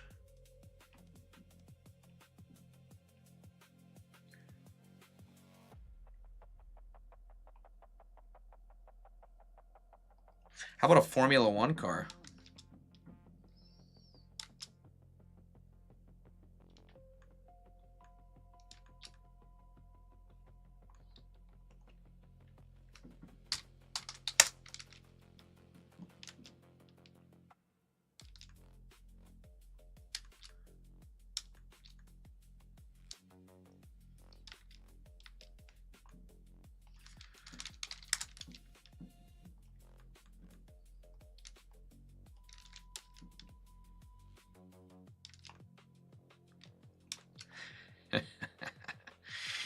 Dude, brother.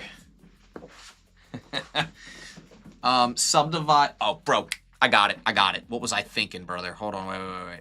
We got curves to points to vertices, bro, and we just extrude the vertices. I'm such a moron, brother. We just extrude them by a certain amount, and then we want to extrude them up, so we'll do combine X, Y, Z. We want the Z. All right, we want the offset to be like this. Or we do slight offset, right? And then what we can do, I don't know if this will work, but we could also extrude the edges of that very, very slightly. And we could do a different offset. We could do 0, whatever, offset.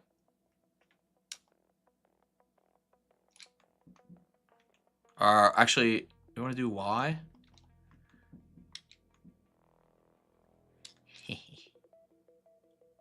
All right, let's see if it works now.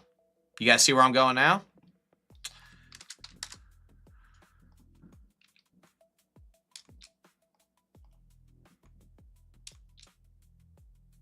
Okay. I think that was a win. I don't know why didn't I think of that, bro? So that was, let's do an actual one with depth maps now. Let's do the bunny.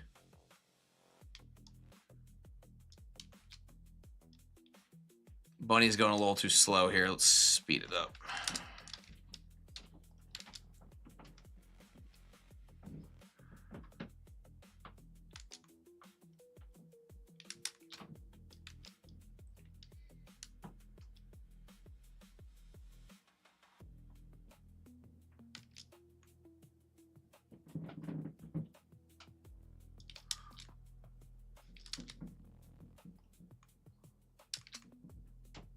Better. Now, what we can do is we can say, okay, merge by distance.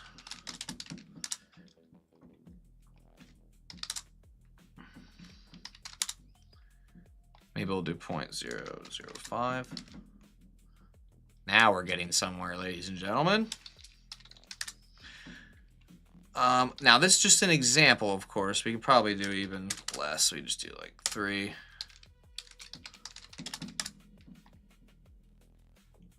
I just love that we can even see the thing now. Here's our bunny. Now we just got to kind of refine our process, but this is pretty cool, huh? I cannot believe that we did it. Well, we did and we didn't, but.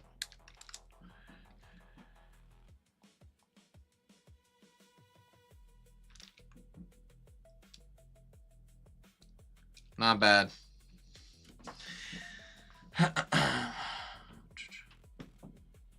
Subdivide, convex hull, and shrink wrap. Oh, I didn't think about subdividing each area, though. Maybe create a sphere and raycast the shrink wrap. Raycast and shrink wrap create a better convex hull. So convex hull acts like a blanket over the whole thing, so it won't retain the detail. Convex hull is a really good idea. I want to try a different one real quick, and then I might have to go, guys. I'm sorry. I'll give you more updates on this. I want to try this. I want to try the cube.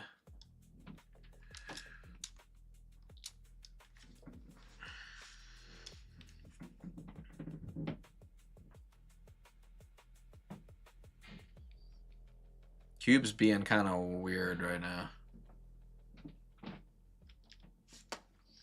We could also merge by distance in the beginning. You can kind of see the cube here, though.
Problem is, it doesn't really know like where to merge things, like in an effective way, if that makes sense.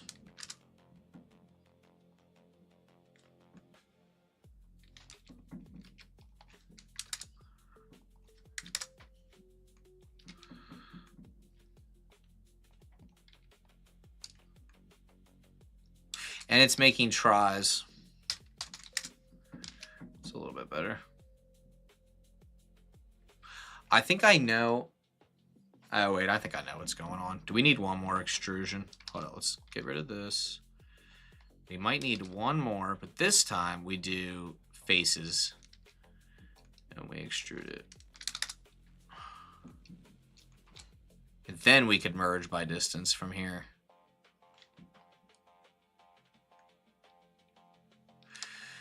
Let me do something. Try the bunny one more time, and then I gotta go, guys.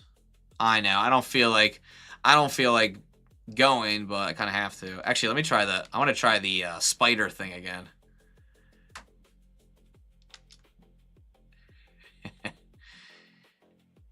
Where is my bunny?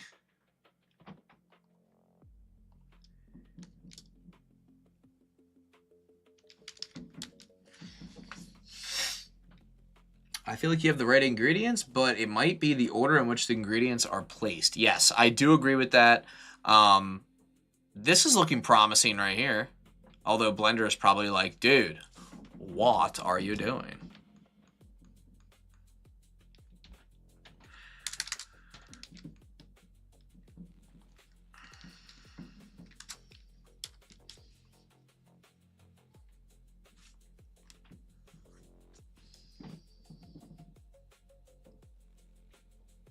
Waiting for those bunny ears to come in.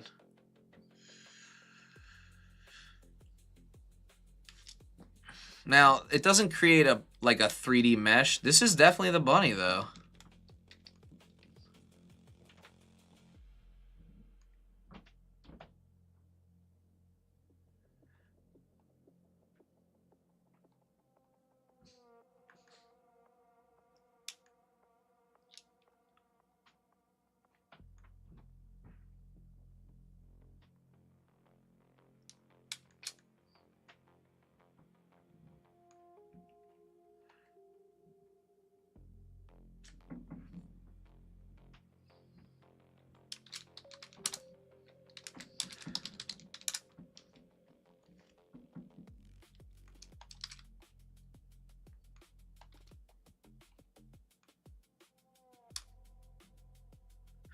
Oh, bro. I wonder if you could do shortest edge path on...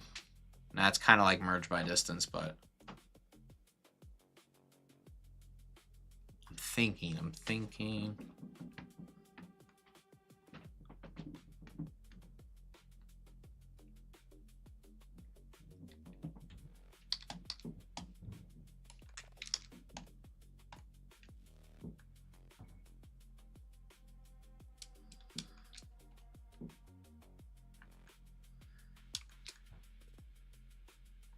I want to try the mouse again now that we've done this.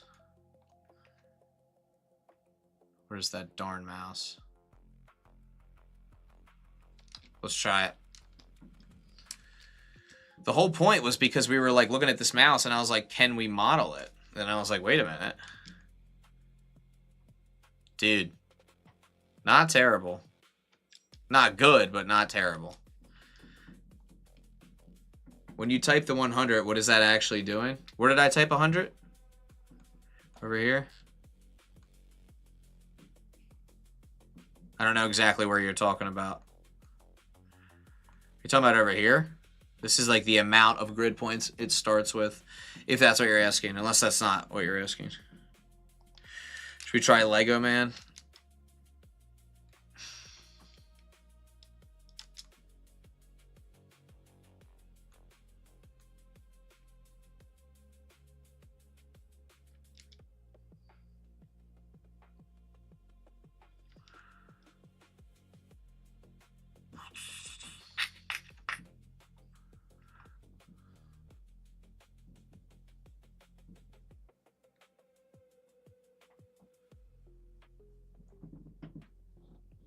T-shirt?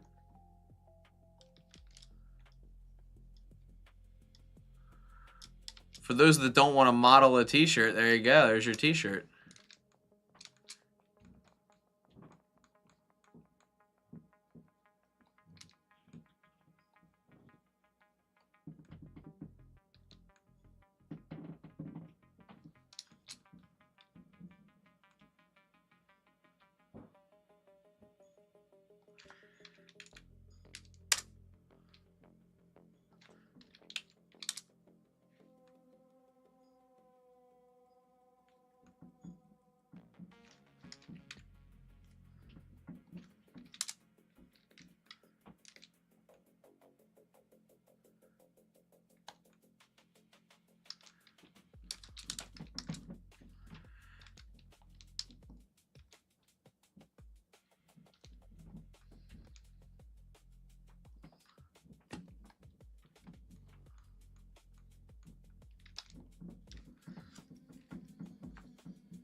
Try a Yeti bottle.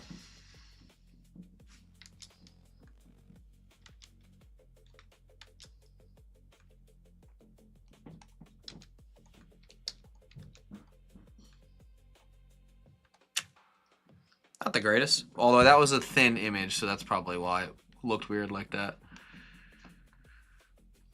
Let's try one more, and then I gotta go, guys. Oh, here we go. This one's cool. This one is like a smoke cloud. This one's kind of acting weird, though. Let me crunch the blacks on this one.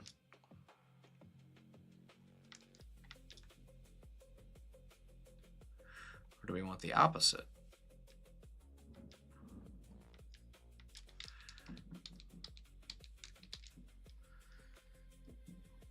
It would definitely, I mean, it would definitely work for that.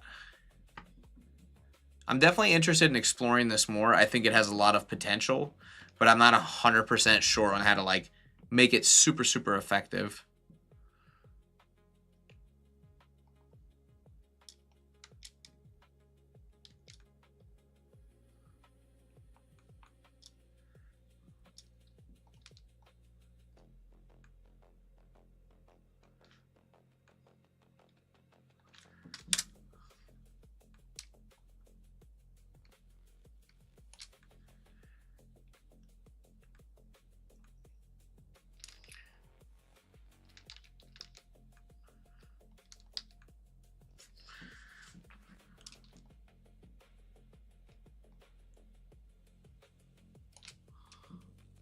Interesting.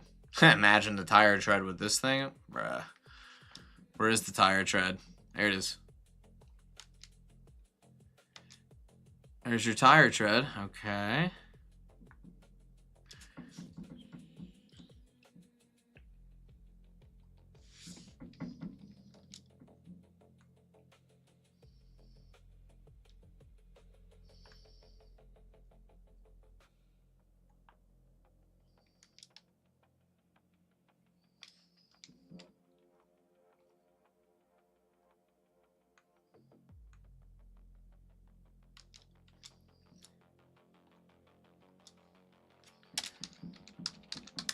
Maybe invert the colors and overlay it with half the opacity to get a better pick. It's probably possible. Whoa, look at this guy. We're going to get a really fat version of this guy because he's wrong dimensions, but it's fine. Should we try it?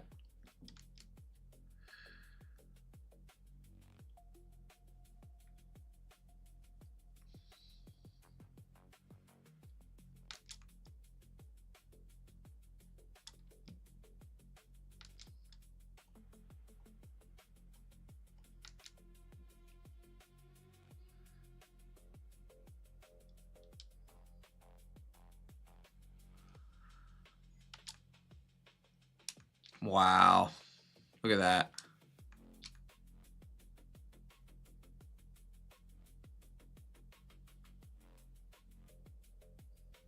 Very cool. All right, guys. That's it for me. It's been fun. It's been real fun, but I gotta go. And guess what? We're gonna jump back into this one because this is a cool one, cool concept, and I think there's a lot we can do with it. And honestly, bro, hold on a second. Hold on a second. I am so sorry. There's one more thing I have to do. Hold on. Hold on. Hey. Yep, in 1 second, okay?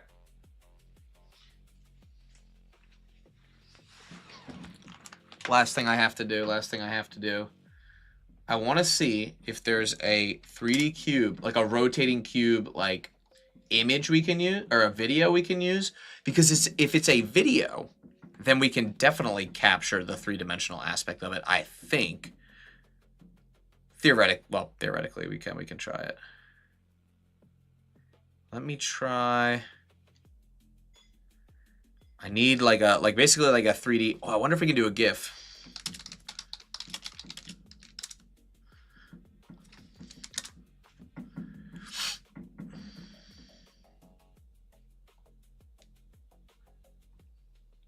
I don't know if it'll work with GIFs. We can try it though.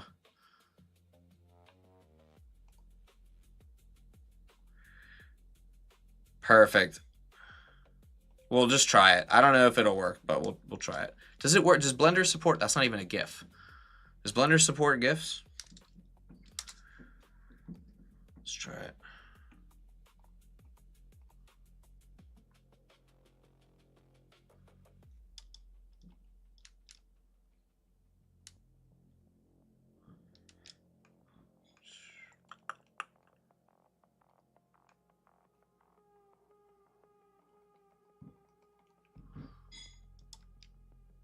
Oh. Ready for this?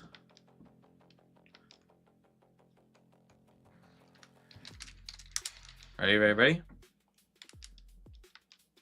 Should be updating the frame each time. And it is not. Why?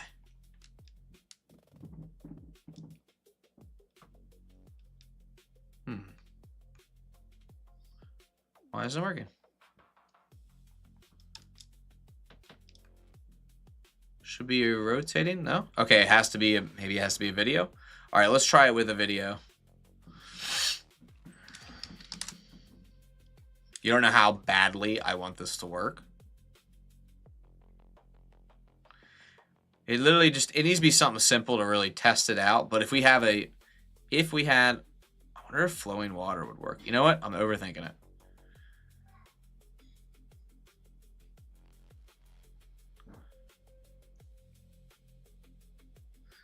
Does it go back to frame 1? No, I don't think it does. I know it doesn't export them, but I'm saying if we start with a cube, or I'm sorry, start with a 3D object. It might just work in Blender. What kind of video is that, bro?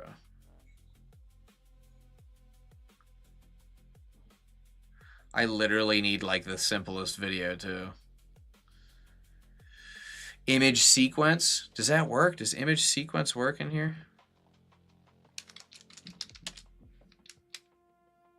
I think you can do videos. Hold on, wait a second. I have a video folder. There we go. These are all videos. Let me see. I'll use... This one's waves. I'll do this one.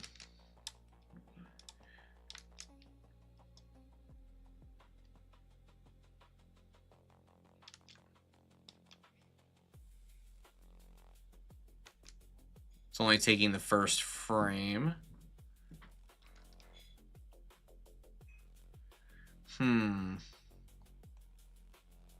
That's annoying.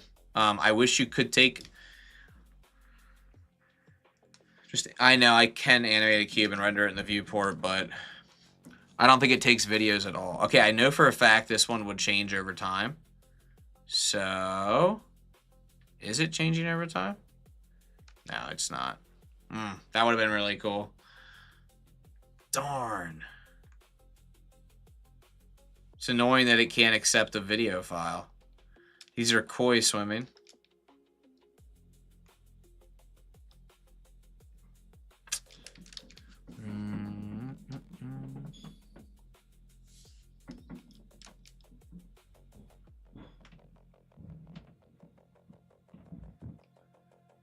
I know. I just... The scene time should change it every... Try clip. Clip, I think, just means like... Oh, actually, it's working. That would be crazy if that worked. No, I think clip means how it's cropping the image, but... Alright, either way, guys, I gotta go. Have a great day. We'll see you in the next live stream, and we'll definitely pick back up on this. This is something I'm going to look into a little bit more, and I have some ideas on how we can make it even better. Just haven't gotten there quite yet.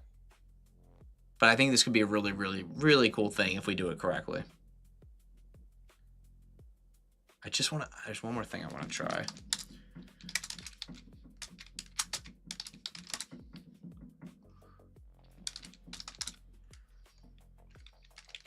And yes, I did save it, by the way.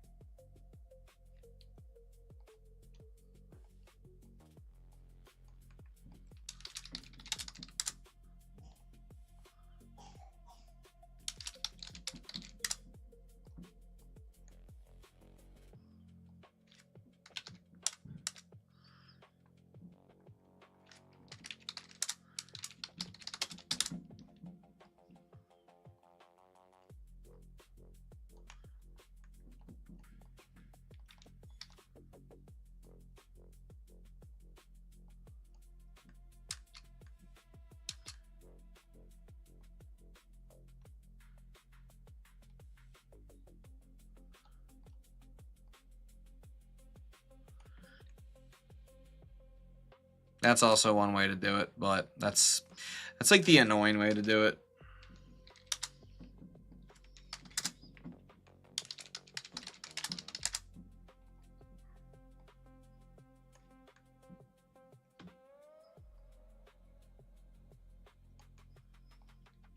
So like, if you use a depth map, I mean, I already knew this was going to work with a depth map.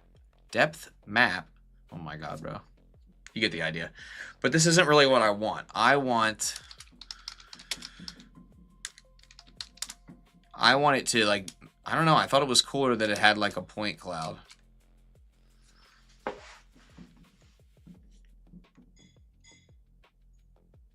And you know what? This isn't as good as the other method. In fact, let me copy this, save this. I'm going to show you. Not as good. Watch, watch, watch, watch. So here's this other method,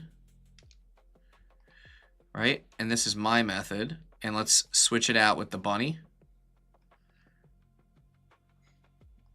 I actually think my method's better because it actually will have the ears floating in 3D space. Correct? Hold up. Should we have the ears floating in 3D space? Yes. All right. See how our ears are floating in 3D space and this one's is not? That means ours, in my opinion at least, is better. Unless we can extract. Here's one more thing we could try. We could also try doing separate geometry and I'm sorry. Delete geometry, and we want to do this as our selection. I guess you can't do that because you would want to delete the points. You can't delete the points underneath that. I think mine's better. I think mine's better. It's a point cloud. Transform and project. You know what? Doesn't matter because mine's better. My method's better. All right. Goodbye. I'm leaving. You guys are great. Thank you for sticking around so long.